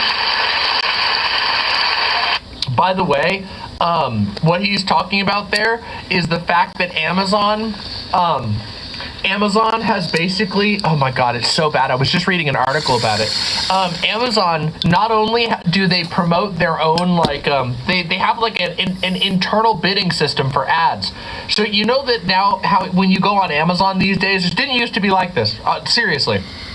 When you go on Amazon now, the first like 2 pages solid on any product will just be ads, like featured product. And sometimes when you search on Amazon for a basic product, it'll come up with like 900 variations of the exact same product. Oh, yeah. Well, that's because Amazon has an internal bidding system by which you can pay to have your search results featured higher. And on top of that, Amazon has been caught multiple times stealing designs from small overseas shops, reproducing them in-house, and then selling them and giving top billing to the product that they stole and reproduced from small shops that they now put out of business. Wow, go figure. It's genuine. It's just basically a way to just like, steal and buy competition out of the market, which is why, capitalists love to say you need competition and stuff, because you need those small businesses to compete with and just weed them out one by one as they prop up and shit. So anything new that they happen to make and stuff, or anything unique that they might happen to make, you could just streamline it and corporatize it, and then just make it yours. Terrible. Thanks, capitalism. That's kind of what they mean by competition. Here. Now, whether he's going to be able to do anything about that without actually tackling Amazon, well, no. The answer is no. But, yeah, it's interesting.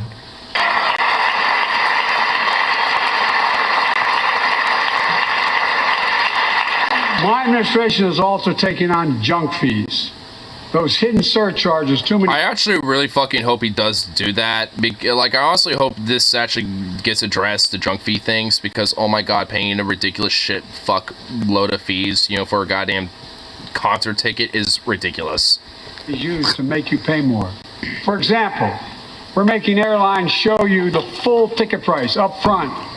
Refund your money if your flight is canceled or delayed. Genuinely based, though. Okay, that's actually based. Yeah, I genuinely hope that this gets passed. This will be a genuinely good thing that he would be able to, would have done or will do if he actually gets this passed.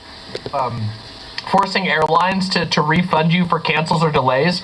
The state of the airline industry in America has gotten so bad that it's actually torturous to fly. They treat their treat their customers so bad because you don't really have any other option. Back in the day, it was. When I say back in the day, I mean less than 2 decades ago.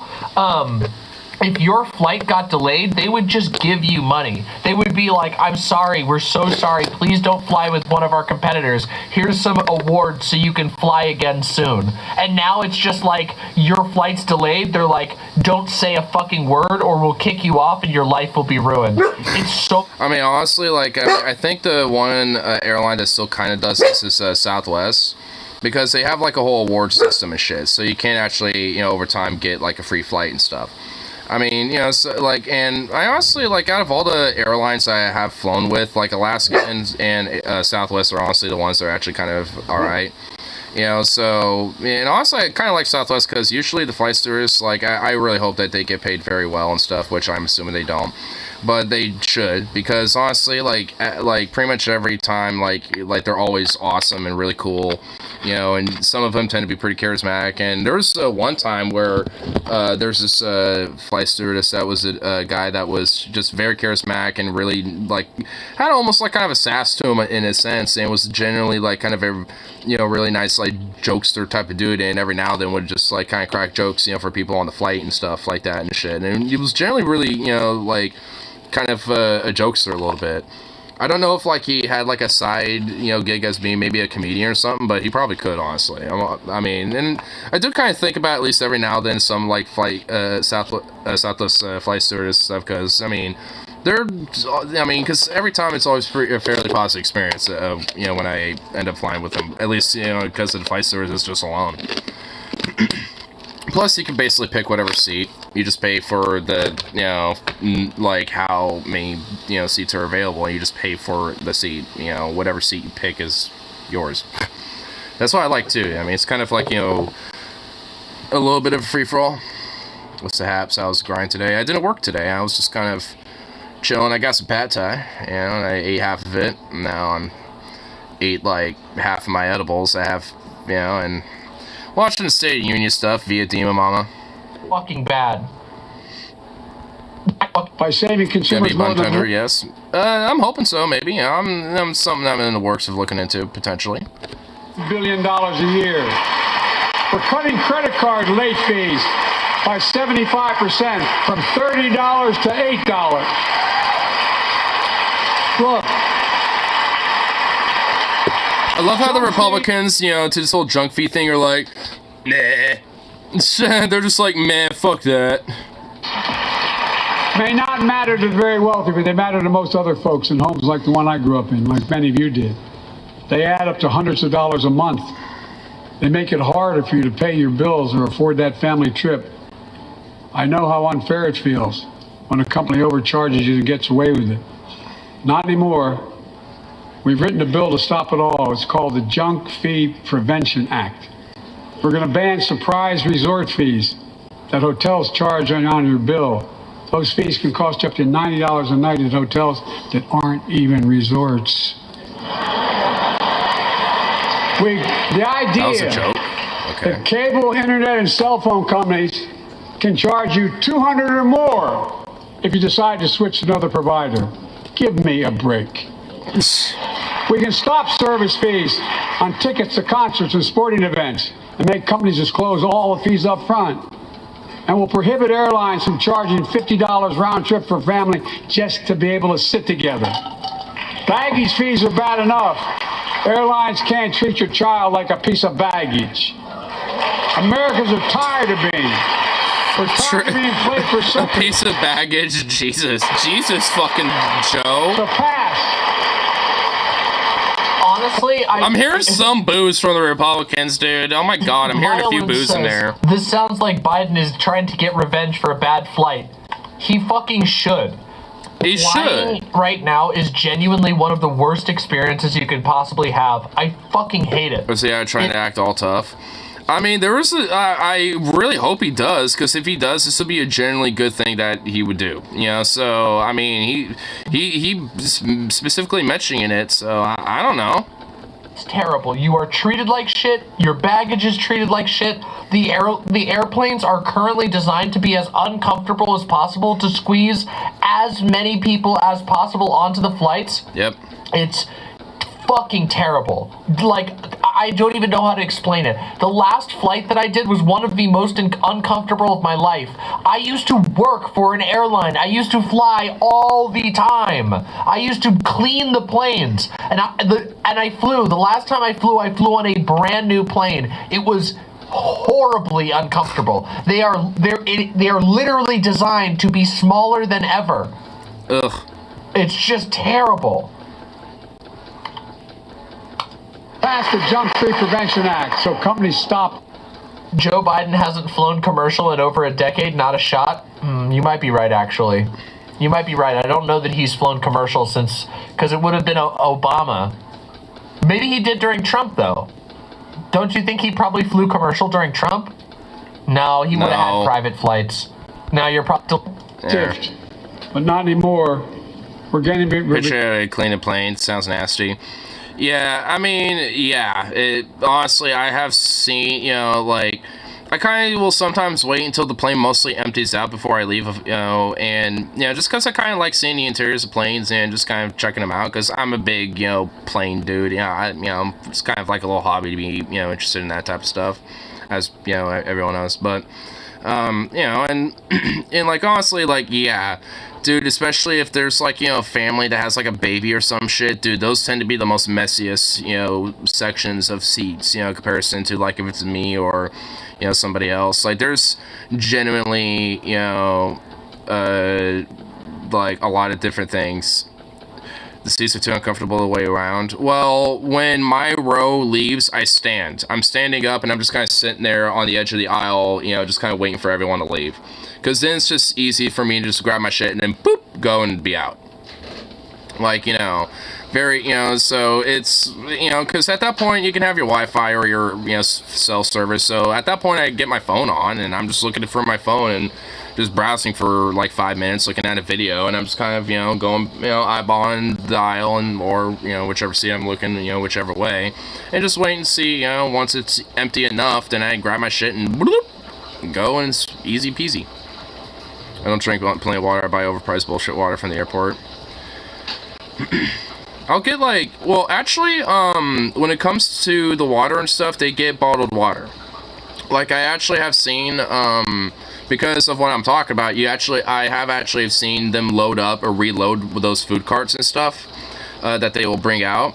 And they get, like, the little soda bottles, they get bottled water, so if you get water, it's bottled, you know, just to let you know. So it's not that it violates health codes or anything like that, or the plain water's, like, somehow, like, you know, in some water system in the plane. There isn't. It's just bottled water. Like, that's what it is. They just put it in a cup, you know, with a little bit of ice, you know, and they get, like, ice bags like you would get at, like, the store or something like that. Like, it's basically shit that you would get from the store, essentially, but it's just all, like, broken down so it can, be on one of those airline, carts and shit, so it's just like, that's all it really is. They never have anything good anyway. It's if you wear pretzels or whatever the flights have on them. If you go on those international flights, dude, check out those menus. The Iceland Air menu, when it came to the stuff that they had, oh god, dude, it's genuinely actually pretty good. Not even kidding. I'm not even kayfabing, bro. Domestically here, fucking sucks. If you take like the international flight and you get like Iceland Air or like British Airways or like a Lufthansa or something, different story. Very different story. I'm not even kidding. Shit you not. And restore the dignity of work. For example, I should have known this, but I didn't until 2 years ago. 30 million workers have to sign non-compete agreements for the jobs they take. 30 million. So a cashier at a burger place can't walk across town and take the same job at another burger place and make a few bucks more. It just changed. But they just changed it because we exposed it. That was part of the deal, guys. Look it up. But not anymore. Not anymore, Jack. Those agreements, so companies have to compete for workers and pay them what they're worth.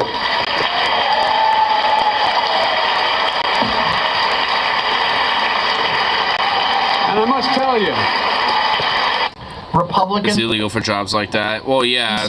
People so are I guess Biden wasn't wrong when he was saying anything there. What are the Republicans grumbling about? They're grumbling about the idea of fair labor, of the most basic form of fair wages.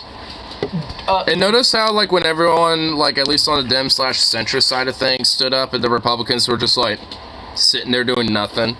Just let, at least, even if there's, like, a token gesture of, verbally being pro-worker, and at least not tacitly supporting that, it kind of shows you more directly what side they're on. Was saying at least they blatantly caught companies fixing wages, like deliberately colluding to avoid paying workers more by refusing to compete on wages. Basically, Taco Bell, Burger King, McDonald's, A&W, they are all talking to each other on the corporate level and saying, here's what we're going to offer. That way people have no choice but to accept low wages. And then the Republicans are like, that's bullshit! That's bullshit! Corporations should be allowed to collude with each other to fuck over their workers. They should be able to do that. Come on. I'm bound to get a response from my friends on my left with the right. I'm so sick and tired of companies breaking the law by preventing workers from organizing. Pass the PRO Act! Yeah, actually, unironically, based. Workers have a right to form a union. Yeah. True. Based. Guarantee all workers have a living wage. Hey, there was Bernie. Let's make sure working parents can afford to raise a family with sick days, paid family medical leave. Oh yeah, like those railroad workers though. Now, I'm not really gonna let that up though, by the way, Biden. Forgive and never forget, bitch. Okay. That's going to enable millions of more people to go and stay at work. And let's restore the full child tax credit, which gave tens of millions of parents some breathing room and cut child poverty in half to the lowest level in history. A good point. Gayfesh says you intervened to stop the rail workers from striking. Yeah, that's why. Yeah, that's what I was saying. These things, we increase productivity, we increase economic growth.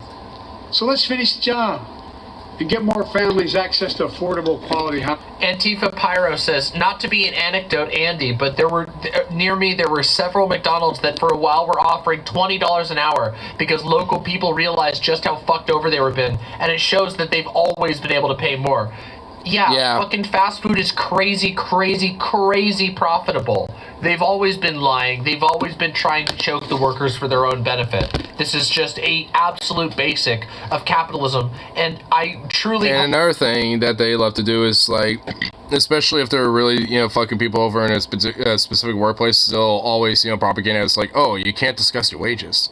You can't do that. That's against company policy, or that's against the law, or whatever. Blah, blah.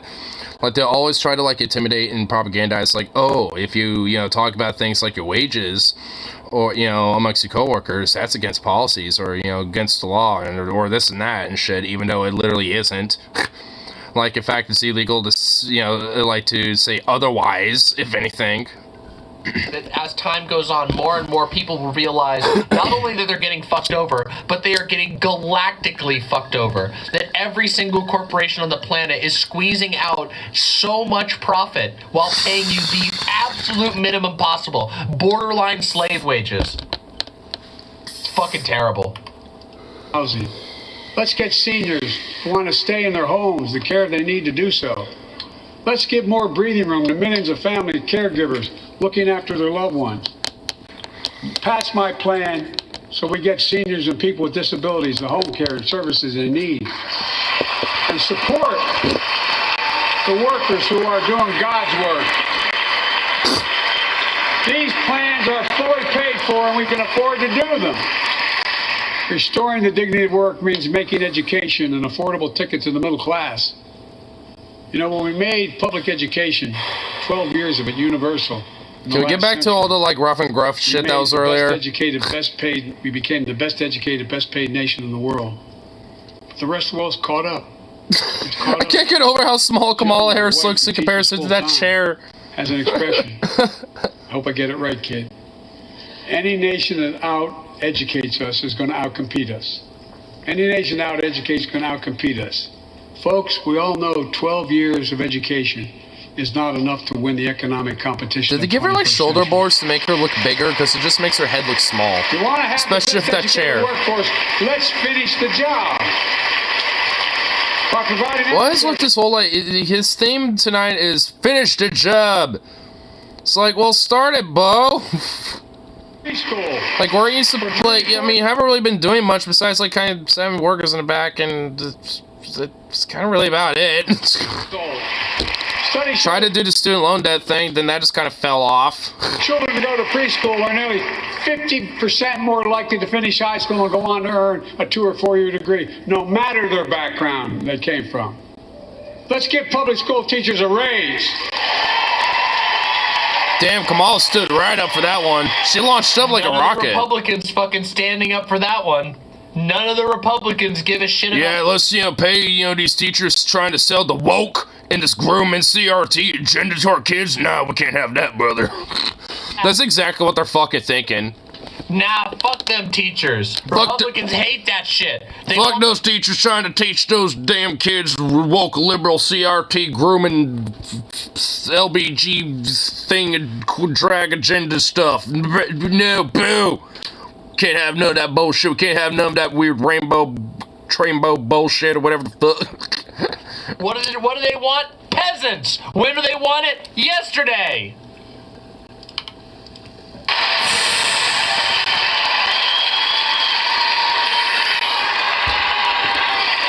We're making progress by reducing screaming, increasing Pell Grants.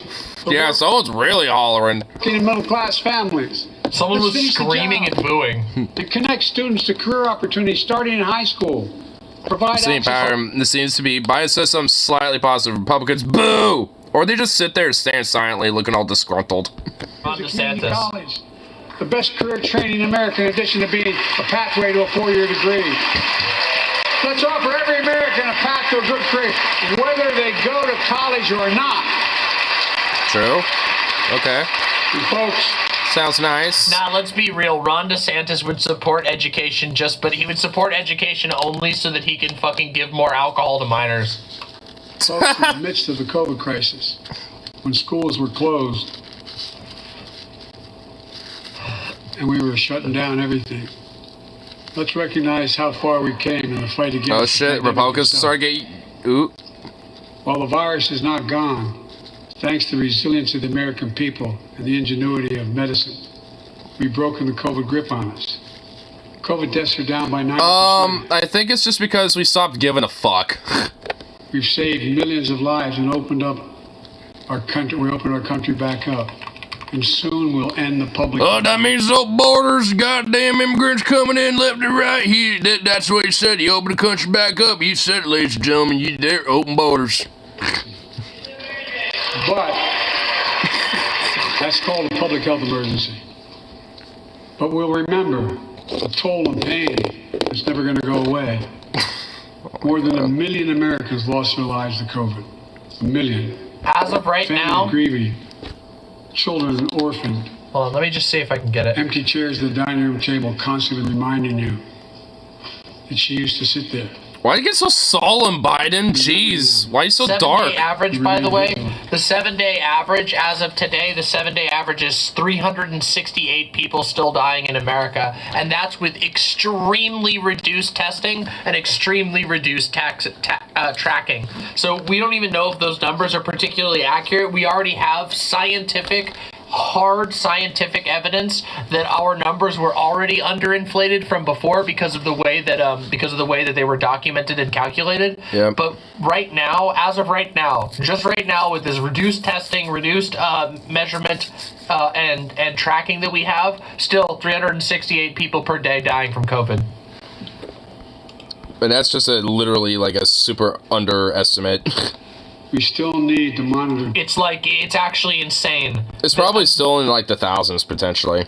That for America, like we are at the point that most countries were at their absolute worst, and we're like, we beat the pandemic, guys. After literally just burning through American lives for 2 fucking years, we beat it by only having 360 people die every single day. Dozens of variants in support Or of more. vaccines and treatments. Woo! So Congress needs to fund these efforts and keep America safe. And as we emerge from this crisis stronger, we're also got to double down on prosecuting criminals who stole relief money meant to keep workers and small businesses Does that mean the politicians that did that as well? afloat. A lot of politicians did that too. Gonna do that?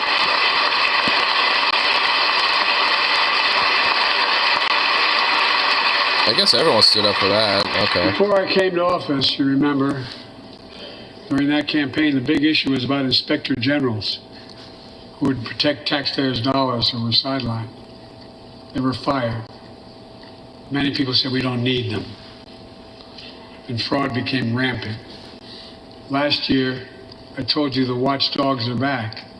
Since then, we recovered billions of taxpayers' dollars. Now let's triple the anti-fraud strike force going after these criminals, double the statute of limitations on these crimes, and crack down on identity fraud by criminal syndicates stealing billions of dollars from the American people. Aren't a lot of the people dying right now anti-vaxxers? Well, they're not vaccinated, yes. The death rate with the unvaccinated death rate is like shockingly high. Let me see if I can find I am not too shocked about that one. There, I kind of want to skip. Just because we're at a low point of this whole speech-a-brew. Let's see. Under the law is a covenant we have with each other in America. Yes, No. America. Police officers put their lives on the line every single night and day. Oh God! Oh no! Oh, he's gonna be like sucking cop cock off. Oh no! And we know we ask them in many cases to do too much, to be counselors, social workers, psychologists, responding to drug overdoses, mental health crises, and so much more. In one sense, we ask much too much of them. I know most cops and their families are good, decent, honorable people, the vast majority. Oh my God! Shut the fuck up! No, they're not. Give me a cops. break. Yeah, that's the reason. That's the reason why fucking 6 cops ganged up to pursue, torture again, then brutally murder Tyree Nichols. It was because they were overworked, guys. It was totally just because they were overworked. overworked. Man, fuck Biden. Yeah, overworked and just, not appreciated enough, and, just had too much stuff going on, It's like they had to be all these different things, It's like, it's like, fuck off. They risk. Fuck 12. Give me a break. Fuck cops. And they risk their lives every time they put that shield on. But what happened to Tyree in Memphis happens too often. We have to do better. Give law enforcement the real... You're talking about the brutal torture and murder by 6 fucking cops, which they fucking emailed that video to a bunch of other fucking cops. And he's just basically, after, slobbering off of, the police officers all over this fucking country. It's like, oh, but that thing that happened, that was like a literal torture and fucking, like brutal, like, it's like death, of, somebody, it's like, yeah, that, it's like we have to do better than that, guys. I mean, come on. It's like you're supposed to shoot him, not literally brutalize them and beat them to death to where they die days later. I mean, come on now. We have to do better. We have to do better. You motherfucking better do better than that. That fucking shit should never happen. That's like shit out of a fucking serial killer movie. Are you fucking crazy? Man, fuck the Democratic Party. Fuck this fucking shit-ass fucking shithole country. Nah, fuck this. Alright, I'm done. I don't need to hear any more fucking Biden. I'm done. Damn, the cop shit really just set her off. This shit. The Democratic Party has fucking nothing to offer. They have a doddering old man who's absolutely failing to meet the current threat of rising fascism in this country.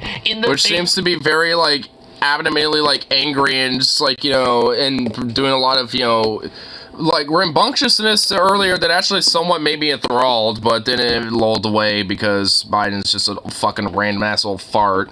Ugh. One of the most brutal police killings we've ever fucking seen in this country. He just has to go, every person with a badge deserves to go home at night. These cops, they're overworked. Fuck you.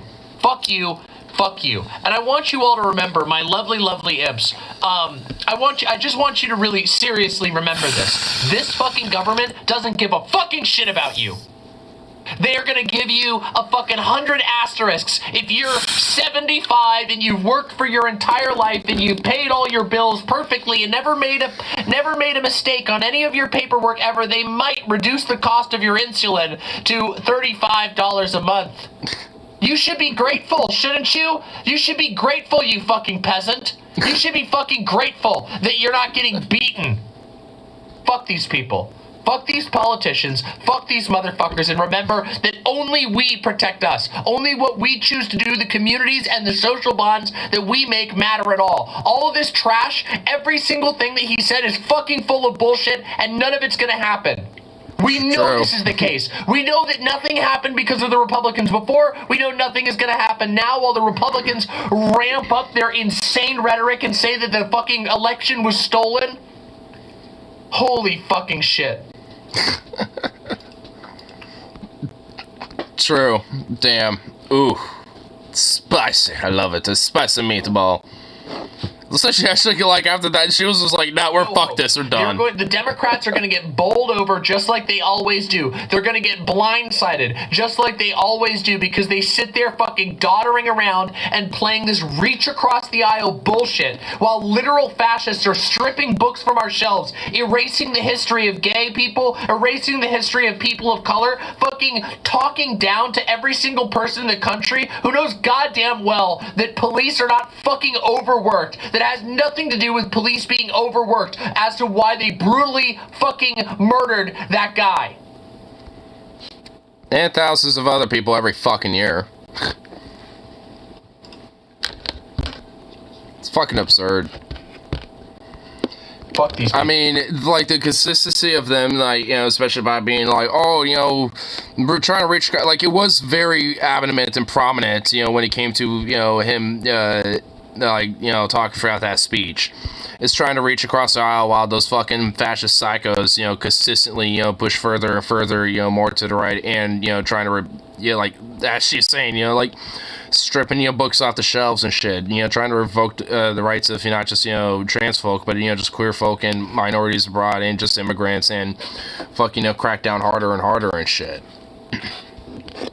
It's also what I was trying to get to a little bit, like, as she was saying about, like, only, quote unquote, like, we protect each other and stuff, and what matters to our community bonds. It's kind of what I was trying to talk about, from last night.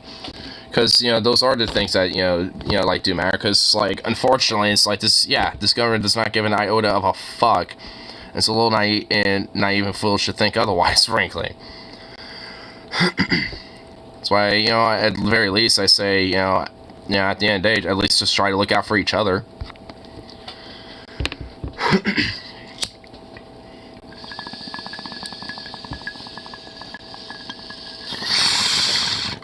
Because fuck those two-faced hypocritical pieces of shit.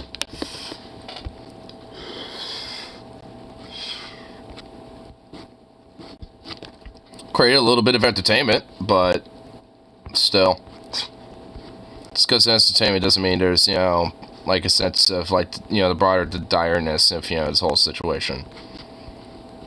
But, here. Let's look at some, shorts. Oh, there's a Jordan short.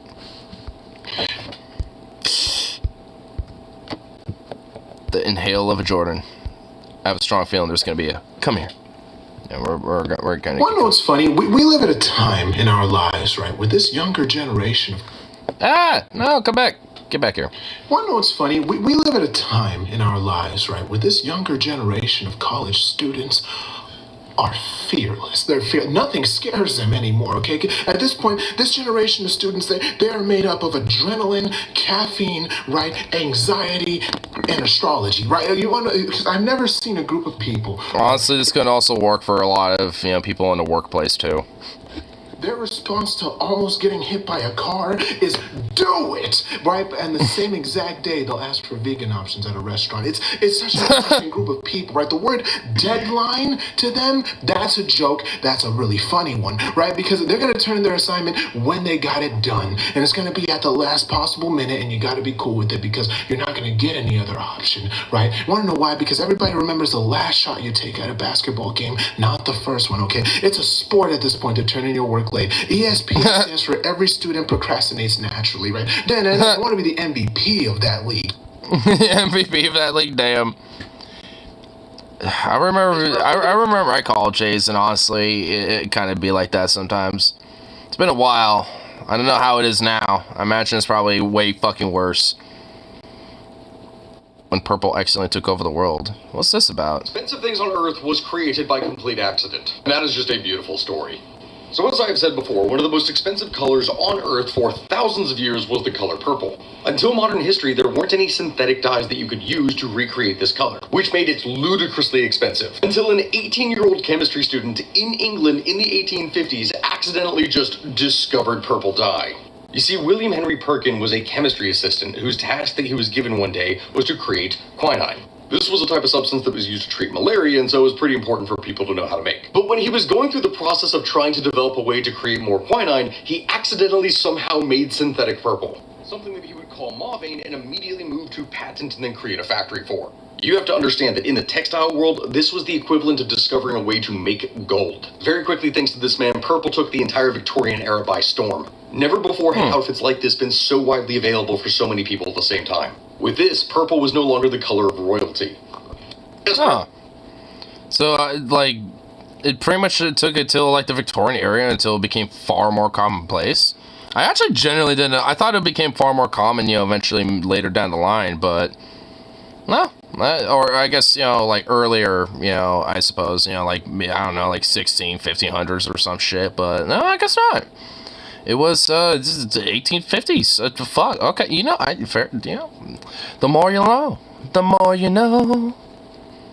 That's why I like this channel. Here, let's actually see what other animal things got going on here. I saw this comment here, and it really made me think of my favorite kind of, I don't know how to put it, revenge story? Is that what you'd call it? It's the story of the white elephant and how it was used to ruin people. I'm sure we're all familiar with the term a white elephant gift, where you're given something around Christmas time. Oh. It's not really something you want, but it's kind of a joke or a gag gift. You know, it's something that's harmless and it's in good fun.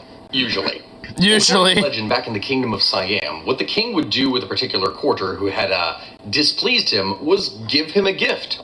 A white elephant. And the thing is, this is a really big deal. Elephants, and especially white elephants, in the society would be something that would be worshipped. That is a huge status symbol to have. And so you're gonna think, okay, well, why would the king give someone who made him angry a white elephant? Well, the reason for that is because the upkeep costs on such a creature are so expensive that pretty much every single person in the country besides the king would be bankrupted having to try to take care of it. Thus, instead of a gift of honor, it was a gift designed to ruin you. Almost certainly legendary, but the thought makes me smile. That makes me smile. Damn. Well, I guess it's because it's an albino elephant, and obviously it will require far more extra care. Like, I kind of see it. Oh my god. Damn. But that's the origin. Honestly, the origins of the whole white elephant gift exchange. I mean, I guess that would explain it. Huh. Well, the more you know. There you go. So that's why I like that channel. You know, you get random little fun factoids. They're just like, whoa, interesting.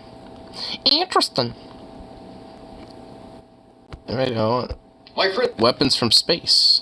You know, I mean, it's hey, here. You know, we'll check out one more from the sky. This is not a dumb question at all. Have I ever heard of a weapon being crafted from a meteor and working as a concept? Yes, absolutely. There are a ton of these in history. Here's the thing about meteorites. There are different types of meteorites with different types of composition, with some having more stony compositions while others having more metallic. The ones that are metallic are typically iron-based, which in turn means that is something that you can get metal out of.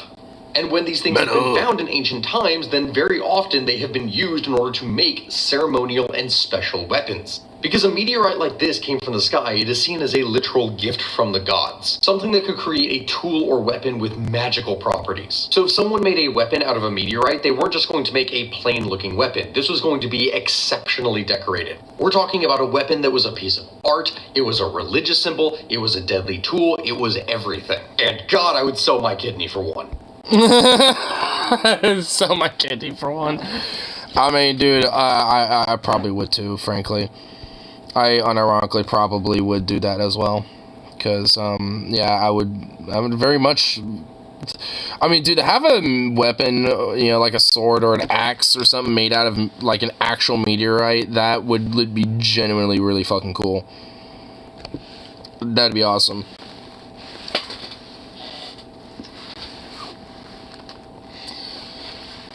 Honestly, I've been thinking about potentially getting another axe, because I have one in my room, but like the actual handle itself is kind of a little banged up, so I kind of want to, at the very least, get another axe handle, but maybe get, you know, while I'm at it, maybe another axe, potentially. Potentially.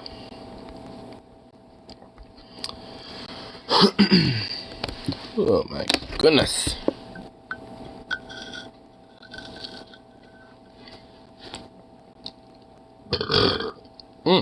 I know it kind of felt a little bloaty.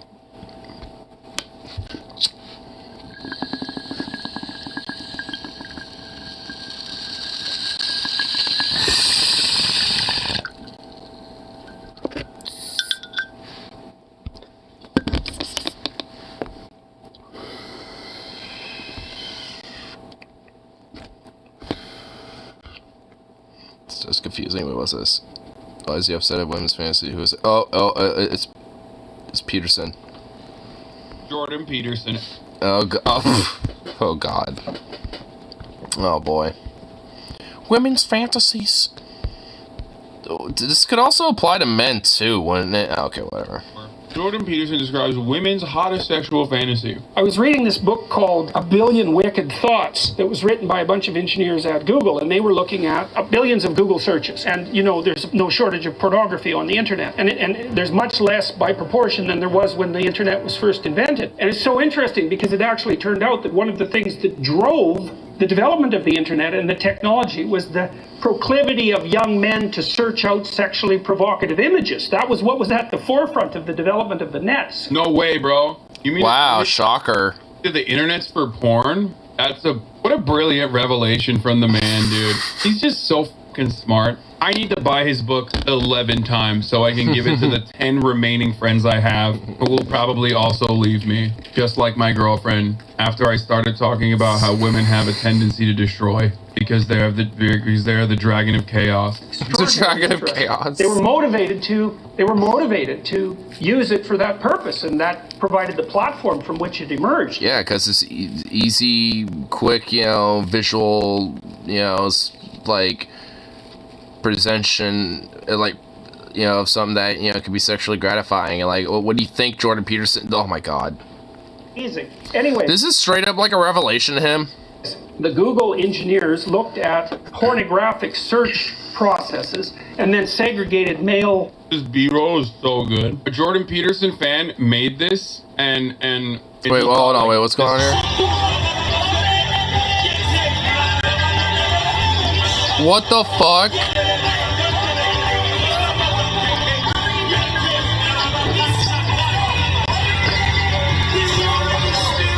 Dude, he just straight up almost like just sliced that dude's head up, dude. Oh my god.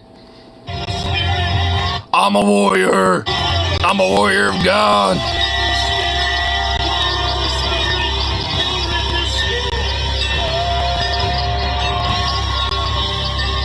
What's going on? Oh my god.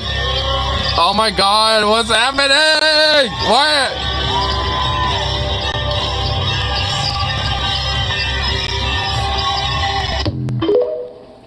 And then TikTok. Oh my god, hold on. You know what? Hold on.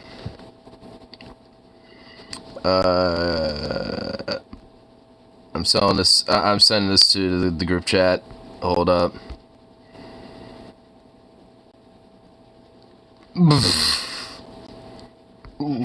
I'm gonna see what the response is to that. It's all happening inside Giant's trash bag, apparently. I guess so. Like, dude, what in the fuck is like, dude? I've been to some weird ass church events, but I've never been to that. That's just like, I don't know, bro. B-roll for, you know, a Google engineer looking up porn. Graphic search processes and then segregated male searches from female searches. And what they Male found was that searches? Male? Bro, learn how to fucking type, dog, before you... Oh my god. Wait. From female searches. Oh god, I saw it. Processes and then Segregated mail, like, you know, you're sending in some mail to the mailbox, dude. Oh my god, dude. Who fucking made this bullshit? Oh my god, did they not know what edumacation is? male searches from female searches. And what they Male found was that searches? Male? Bro, learn how to fucking type, dog, before you... Oh my god. My man said male searches, bro. Like, you know, like the U.S. Post Service. Male searched out images. No one considers that, you know, particularly interesting. But the female searched out literary representations of pornography. It was written. So I can give you an example of that. It's Some anti-woke moralist.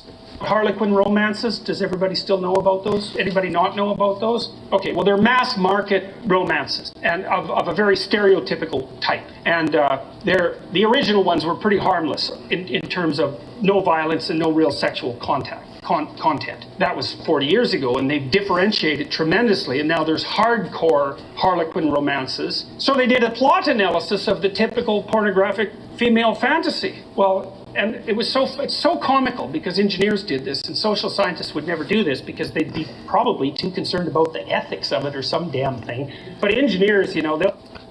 Oh, those damn ethics just getting in the way of everything. Those freaking woke moralists. Engineers unethical, which is a good thing. When I am conducting any kind of sociological research, I fucking hate ethics. I throw it to the side. I like when it's less ethical. Has ever read a Harley Quinn romance novel? Yeah, I mean, of course not. And honestly, I don't know what they are, and I'm not taking Jordan Peterson's word for it. Plow ahead with no concern whatsoever for such things, and they actually discover things that way. And so they discovered the basic plot of the female pornographic literary, and they identified. So basically what happened was that a innocent, well-meaning, and attractive young woman... For the record, this is precisely, like, this video captures exactly why Jordan Peterson was so f***ing successful. Because if you've never encountered the humanities or a woman, you're probably in the STEM field as a guy, as a dude. So the first guy that comes into your life, like in a fatherly figure, and like describes even like a touch of humanities to you, you're like, whoa, oh, this guy's brilliant, while also feeding into your ego about how, as a STEM lord, you are incredibly intelligent and like way better than everybody else. Precisely the reason why Jordan Peterson got away with speaking on things that he absolutely knows nothing about. Just like take some fucking humanities courses. If he did, you know, they're hardcore. I mean, yeah. STEM lords, I grew up with one, the worst one. Okay, he literally builds spaceships now. Encounters a male who's a bit of a monster. And the monster, there's 5 types of classic male monster. For all you males who want to know, this is what you can become. Vampire, werewolf, Nice. billionaire, Boom. pirate, Nice. and surgeon. Okay. I was reading this. It was just cracking me up. I thought, oh my God, really? What? Like, yeah, so? Like, why is he, like, freaking out about this? I mean, honestly, like, even me as a dude, I'm like, alright, vampires I could get with.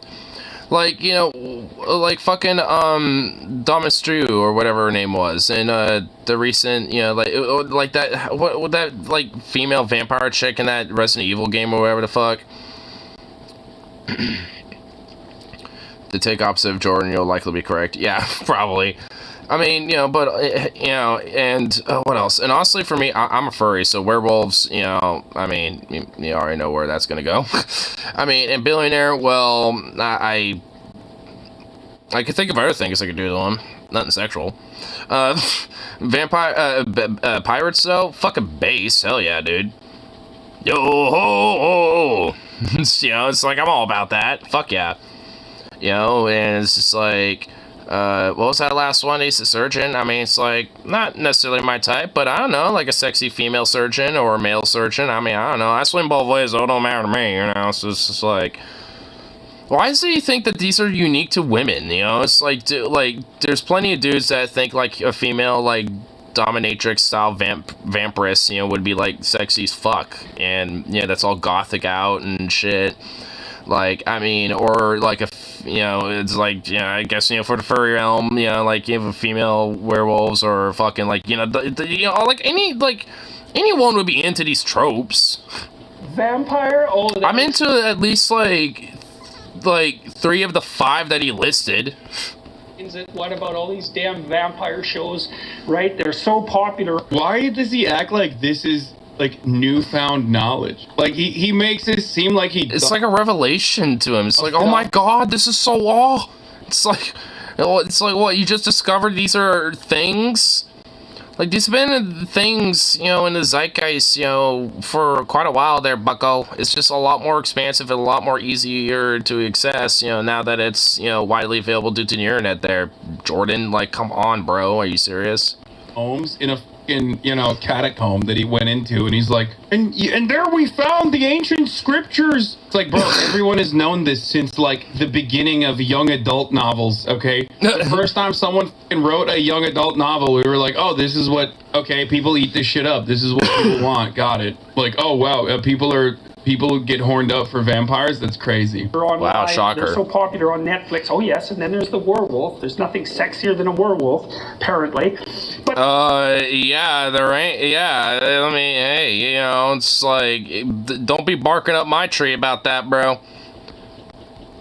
so there's predatory dominance that's implicit in that, right? With the billionaire, it's more abstract, but clearly that's an indication of very high success in the male dominance hierarchy. So, but there's this desire for aggression that's in that, the real aggression, right? And it's not surprising to me at all. It makes perfect sense. But the basic plot is that the woman is... Wait, isn't it like half the time it's quite literally like Beauty and the Beast, which is exactly what Jordan Peterson loves, who he thinks is like the greatest art ever created, because like art has to be close to the things that we see in the real world that are just in my narrow interpretation of the male-female dynamic. Of course, he's just, maybe that's why he loves it, because it's like, it's always like a gnarly dude who is like a bit of a fuck up, and then he gets like saved by the woman. I'm confused by this. I mean, this is like, I mean, I actually, I think I know it's all because I know there's like other conservatives outside of Jordan Peterson that has kind of mentioned Beauty and the Beast in a way he's mentioning. Like, because I know at least, I know one, I remember John Doyle has done this too, where it's like, oh yeah, there's like a sense of like, you know, the woman, needs, like, kind of looks at this dude's kind of all rough and gruff, but then he realized that, like, he needs to actually be more part of, like, the whole civil thing, because he turns, into, like, not into beast form anymore at the end of the film and shit. So it's just, like, they interweave that as, like, oh, he becomes, he's this whole barbaric bestial thing, and then he becomes more of, like, a civil, like, citizen and actual man, and, blah, blah, blah, blah, blah. Like, it kind of gets woven into that weird-ass fucking narrative, even though that isn't what it's about. These sorts of generalizations are stupid because, like, ultimately there are plenty of people that do not subscribe to this norm. But overall, if you were to just lose sight of that for a brief moment and look at it like what he has stated is not exactly new, I would go so far as say it's cliche. You know what I mean? Yeah, emotionally incompetent man gets nurtured, and like through the feminine love, they become like a good boyfriend, husband, guy, I think. It's like a bit of forbidden love that turns into like a beautiful relationship. You know what I mean? Encounters this mysterious. Yeah, I can fix him. Is the attitude? I could fix him. Aggressive male. Can be pretty similar to the I could fix her too. Names him. That's the female hero myth, as far as I can tell. It's Beauty and Beast, and so it's. Oh, there he goes. Well, there's no fun in taming someone who's already tame. And what makes you think you really want someone who's tame anyways? There's no interest in that. Plus, when chaos manifests... See, oh my god, when chaos manifests, oh my god, no, he's getting into it, no, see, yep. He's talking about it and then he's getting all lit up. He's like, oh yes, this is my favorite part of the subject. Oh man. So, what makes you think that someone tame is going to be good for anything? And it's a real question, and so that aggression is absolutely vital. It's absolutely necessary. But because it's incredibly dangerous, which of course it is, it has to be civilized. What does that even mean, bro? I mean, yeah, I don't even know what it means, but he's so intense about it, though, because he's just, you know, like, he always likes to interweave Beauty and the Beast and everything, and when he does, he gets all lit up. Like, I mean, not all the time, I mean, but I've noticed every time he has before, he does, like, get lit up and shit, because it, in a way, I think he thinks it, like, really validates, you know, as, like, a theme, you know, of, or at least in his mind, you know, of something that, you know, uplifts, like, what he espouses and shit, even though, again, it literally isn't. This guy's just so weird, like, I mean, he's...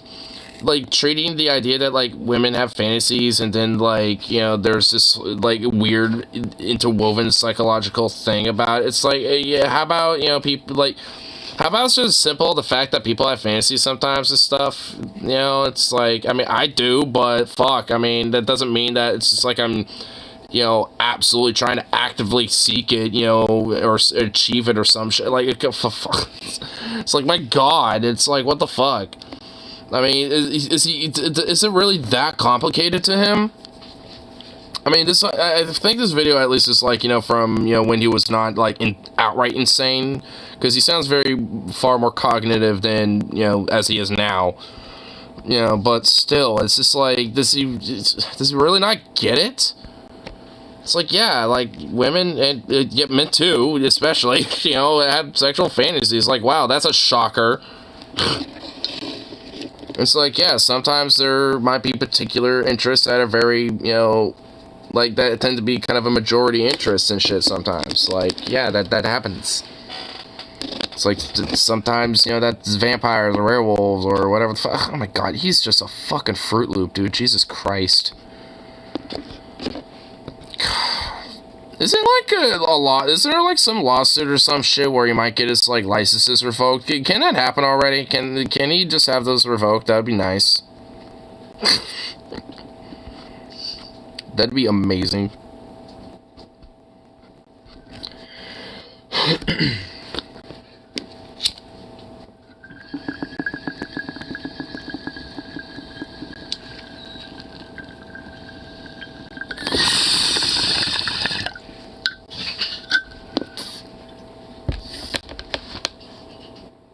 How do you have so much energy still? I've ran you today. Fucking fetched a few. You went on like 2 walks. This dog has been psychotic today. Like, outright. Like, I left him alone for like 3 minutes and he was zooming around hardcore back and forth in that kitchen and in my roommate's bed, and he just like the mattress was just on the floor, the leather couch that was across, you know, his little space, that the flat mattress part, you know, like, you know, they sit on, that was on the floor. Like, god, this dog has been like zoomy psycho mode.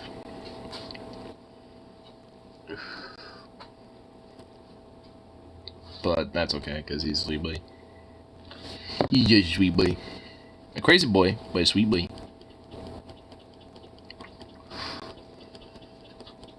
This is boy. Oh, look at you. You're just crazy. You're a crazy boy. Here. What? Oh, there.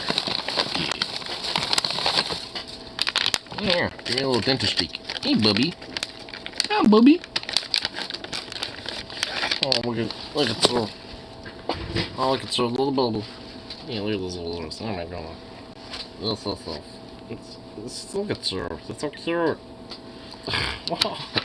Hold on. Oh my god. You're very assertive. Do you know there's a thing called patience? Look at him. Oh my god.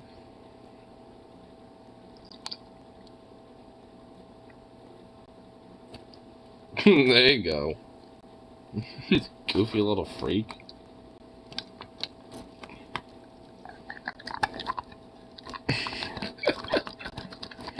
You're so silly.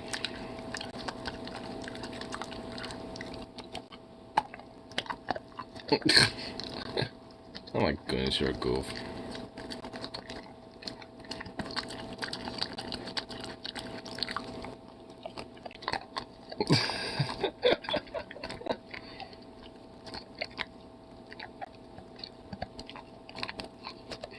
What a goofball. You're just a goof.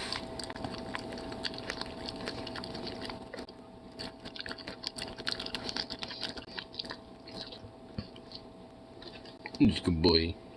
You're just a good boy, yes you is. Oh my goodness, look at these little floppy ears. Look at these little floppy ears. Oh my goodness.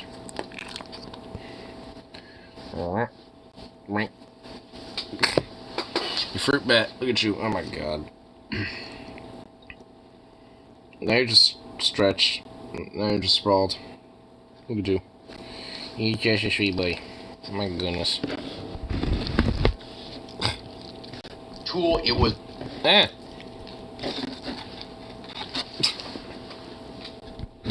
You little boy. He straight up is just sprawled here. Like, he's just standing. He's like half standing, half laying on me. I don't understand what's happening here, but he's just, that's what he's doing. Cause you're just a goof, look at you. You're such a goof. You're just a goof. Yes, you is. You're just a goofball. You're a terrorist, though, but you're a goofball nonetheless. And you went through all my Pop-Tarts. I had Pop-Tarts the other night. I didn't even open them yet. And on my work night, it was actually on Monday when it happened. Or, no, Sunday when it happened. I forgot to close my door that day. And this little bastard knew I had Pop-Tarts in there. Didn't even open the box yet. And what was this little fucker do that night? He got into my Pop-Tarts. And it was all over my bed. All over the bed. Like, you can't... Like, look, I'll grant you this, man. Like, if you're gonna go for my snacks, can't you just, like, do that on the floor? And those are my munchies, dude. Those are meant to be my, like, nightly munchies. You know? Like, I have those in there as my nightly munchies. Like, you know this, bro. I mean, come on now. Yeah, now you're being shamed, and now you want to get off, because you're a little sad bastard. Yeah, that's what you is. Yes. You. Yes. That's just all you is. Sad little bastard.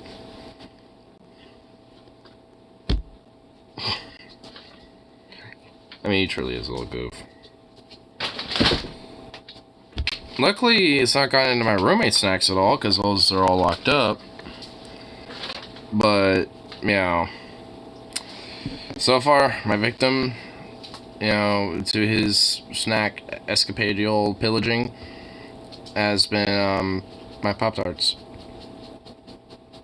It's actually been pretty good so far this weekend. Yeah, it actually hasn't really been that bad. He has done one little, turd issue. Once. But luckily, it wasn't really that big of a deal. So far, he's actually been pretty good. I think he seems like he's getting better about his mischief. For now. I'm assuming that, you know, is subject to change, knowing this little bastard. Because he's always scheming. Because I know how this motherfucker rolls. What are you doing? You scritchy scratchy. You just scritchy scratchy little boy. Is that what's going on? You sweet little thing. Boop. I give you a little brushing. That'll make you probably feel better. I have a brush. I should probably have done that when he was over here. Come on here. Come on. Come to the brush. That's not coming over here to the brush.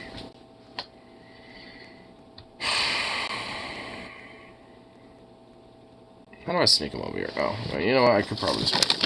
Come here. I will have a treat for you if you actually do come here. Come forth, little Zhukov. Come forth, you little bastard. Break this apart for him. There we go. And slide it back in. Actually, I'll put it in there. There we go. Hey, come here. Come on. Come here. Come here, boy. Come here. Come here. Come here. Come on. Come here. Get the fuck. Would you get the hell over here? Get the hell over here. Come here. Get over here. Oh my god, he knows. He knows. Come here. I'll put this right here. Come here. Come on. Come here, Zooks. Come here, Zookov. Come here. Come here, boy. Come on. Come on. Come and get it. Get your treat. Come on. Get your little treat. Come here. He's tempted now. He almost did. Come on, boy.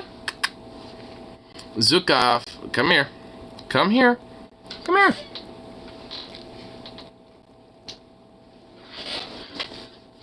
Come get it. Get it. Come here. Come on. It's right here. It's right over here. Come here. Oh my god, you fucking bastard. Man, what a mutt. What an absurd little mutt. Would you get the hell over here? Doggo, come here. Boop boop. Come here. Would you get the fuck over here? Oh my god. You are being the biggest little butt right now. Come here. Get over here. Come on. Oh, now you want to stretch yourself over here. Oh my god. Jesus. Wait.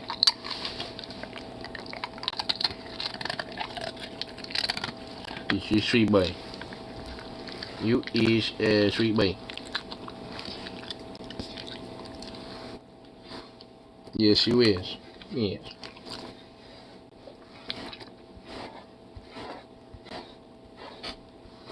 Yes, you is. Look at you. You're a good boy. He was like, wow. Yeah. Oh my goodness.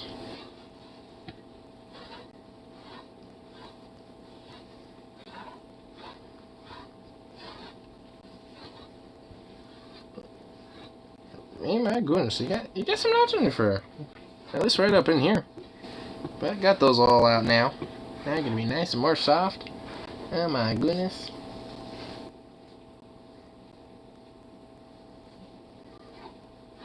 Oh my goodness. Yeah, oh my lord. You goofy little mutt. I know you're not the biggest fan. You'll be alright. You'll be good. You're fine. You're looking at me like I'm just like committing a war crime on you. Like, oh my lord, you're okay. Come here, you goof.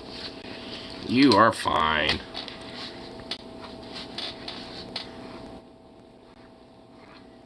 You're okay. Oh my goodness. It's literally just a brushing. You're the most silliest of sillies. You know that? Look at you. Oh my lord.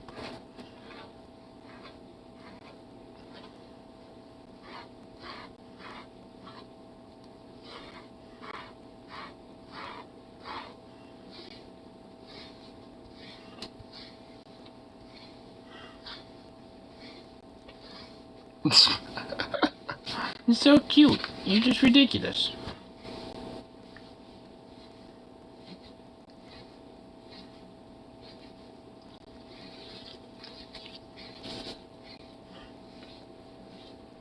I can't believe you think this is just like a war crime committed against you. Because you're all just like, what the hell about it? But it's like, there's nothing wrong with what is happening here. You silly little fruit. That's just all you is a silly little fruit. Yes, you is.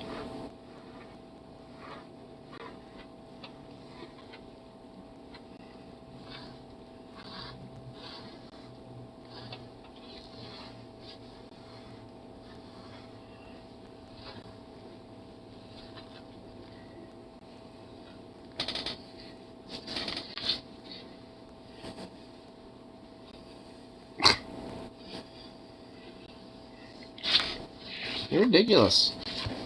Is that so bad? Yeah. There we go.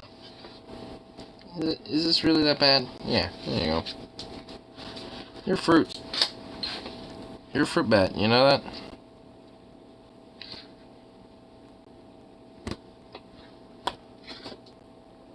Was that so bad? They're all nice and soft. Oh my goodness. Oh, little nice and soft.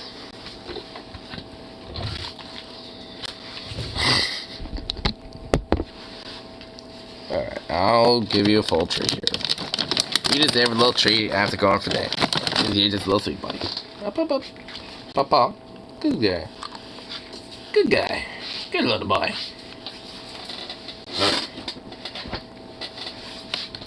Just sweet little papa. My goodness. There. There are little things happening for little even. Let's see.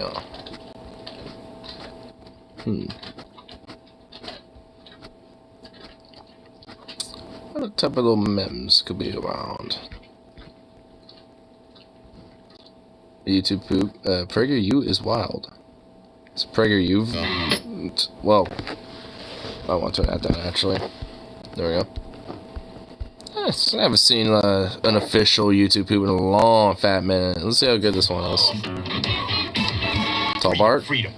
There are freedom. No shorts. There are no hats. I know. I joined the Navy. I had the honor of f***ing men in the Navy. I learned glorious along the way. Don't do. In the toilet. In fact, every day, I do. In the bed in the morning. No excuse. In the military. Damn. Shit. Were the ones that took ships in their bed in the morning. If you follow these principles, I promise you daily execution. Hi everybody, Penis Prager here for Far Side Chat. So I'm a part of the KKK, which by the way is true. But I'm blacks. In fact, I want to be black to become, if you will, African American. So I can say the N-word. Why is that racist? By the way, do you know blacks do not exist? Everything exists. If you are one, drop me a line. I'm Penis Prager. I'm a black Chinese communist. I am a communist.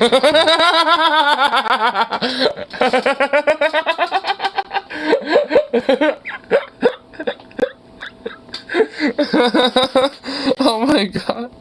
Murder. I have killed 130 people. I'll explain.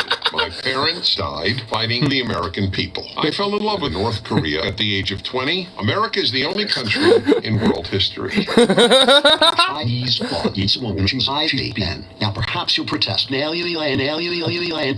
I understand. The answer to toxic masculinity is more toxic masculinity, right? The solution is obvious. Make men women. Every woman. Here's a secret that every woman knows. Women pee. I don't know any woman. I'm Penis Prager. Socialism is based because socialism enables healthcare. Here's an illustration. True. Don't amount to a hill of beans. You heard me right. What exactly is the problem? The problem is women in general. I love topping men, and I got excited by virtually every male body at the beach, etc., etc. So what? Yeah, it is a pleasure for you to meet me. You're welcome. I want my daughter-in-law and son to get married. When you think about it, we can now kill people. I don't know how many people think about that. They more should. But anyway, I want to die in Bulgaria.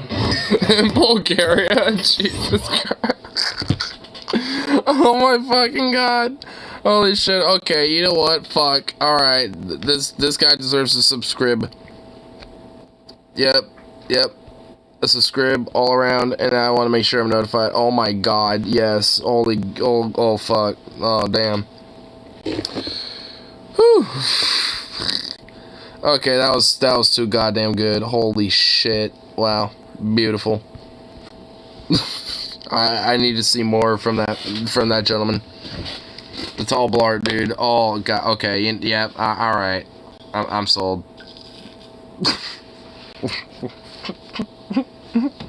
I'm penis Prager. Dude, dude, what sent me was just like, and I'm a black Chinese communist. Oh my god, dude. Fuck yes. Holy shit.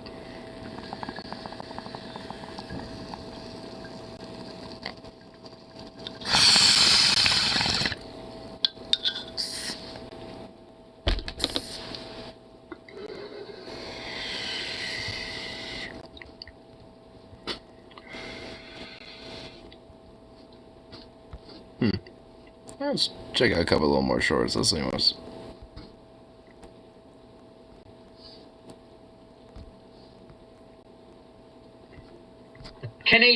This is why you should. Oh. Man, YouTube shorts can be glitchy fucky. It's this guy again. I like Dr. Karan. Almost never pop a blister. Okay, that looks gnarly. Something repeatedly rubs against an area of skin. This friction separates the epidermis, the outer layer of skin, from the dermis, the deeper layer, resulting in a small cavity forming which fills with fluid. And try not to break the skin. If you do, you open up a point of entry for the bacteria to infect the deeper dermis. Leave it alone, and in 5 days your body grows a new layer of skin and the epidermis absorbs all the fluid. And the only time you should pop a needle is if you're playing sport or doing an activity which may cause the blister to pop. And if you do, you should use a sterilized needle. Well, there you go. Unfortunately, I have too much of a strong urge to want to do that anyway when I see one. I have too much of an urge. Self-control required to leave a blister or acne alone is unimaginable. Dude, it truly is. That's one of the comments there. I'm giving that one a like. Because I agree with that.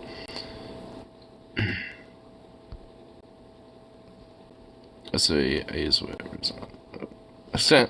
Having machine equipment mechanical farmer if I get blisters. So by the time I notice it, damn, you know, honestly, it do be like that sometimes. I've had situations like that too before. Oh wait, here. We'll just keep kind of scrolling down and see what's up. What's up this one? Trees stop a tank. Not alone, but soldiers invented a way for a bunch of trees to stop a tank. Now, I actually did a poll about this. Tree versus a tank, and 73% of you said a tree will beat a tank out of 83,000 votes. Now, here's the methodology. This is called an abatis, and pretty much a vehicle will be pushing through all these trees, thus interlocking the trees into one another. Now, you don't just cut down all these trees. You need to make sure they're still semi-attached to their trunks. That way they have more of an anchor point and more power in trying to stop a tank. And like most military doctrine, almost every fixed position ever since World War I will be booby-trapped either with artillery, landmines. Someone's always watching that to see if a tank will push through an abatis. And I know what you're saying, why not just go around the abatis? Gotcha, there's always going to be landmines all around this thing. We want you to go around this. Okay. Well, yeah, obviously you would think, yo, go around it. Well, duh. I kind of honestly thought it was meaning more like literally just that, a singular tree. Which, yeah, that single tree alone wouldn't stop a tank necessarily. I mean, that would just, like, just be crushed and broken. I mean, there is a little truth to a video of, like, a tank that's, like, slowly chugging over a tree, just, like... I mean, well, maybe not, like, a huge one, but at least, like, you know... one of relative size, you know, could generally potentially do that.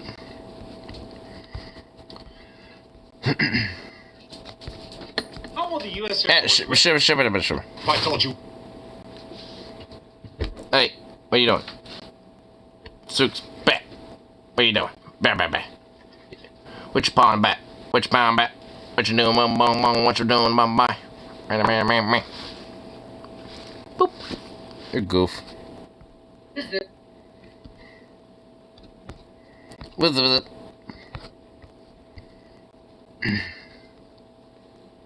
What are you? Oh my god, this goofy little dog. What? Is there something over here that you're interested in? Because are you looking at this brush? You're looking at the brush. What? What?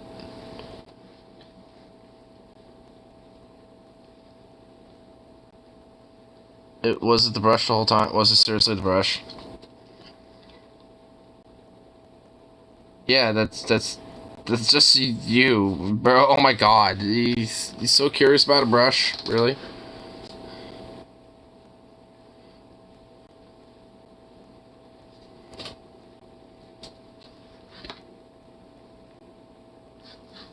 You're a goof.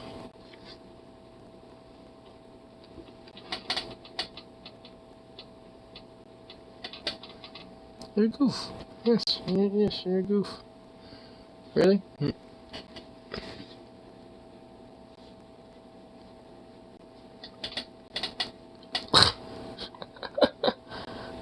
You're so silly. You're just a silly little butt, bro. You're just a silly goof. Look at you. You're so silly. What is up, little bro? You're a silly boy. You are just a silly little boy. Look at so. You're just over here to slowly hog all the treats that you have. I only have a certain limited amount right now, dude. Like, buddy. You know what? I know you haven't finished off that other one, but you know what? I'll give you another damn rawhide. Here we go. Oh my god. Goodness gracious. Patience. Sit. That a boy. Up. Little fiend.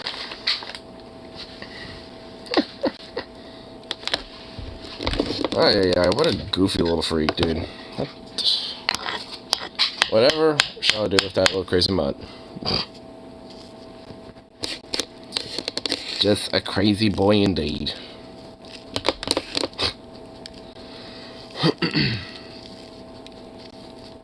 Alright. I think I'll get this last little bowl loaded up here. Then, kinda look good. At least a little even. At least for the meantime.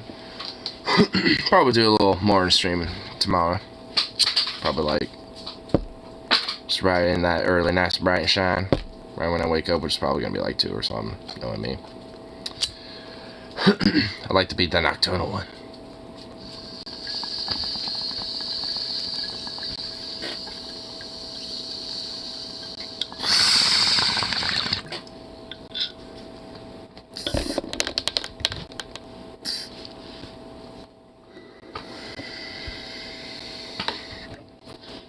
Anyway, peace out, and of course, I'll be back around for the next one, so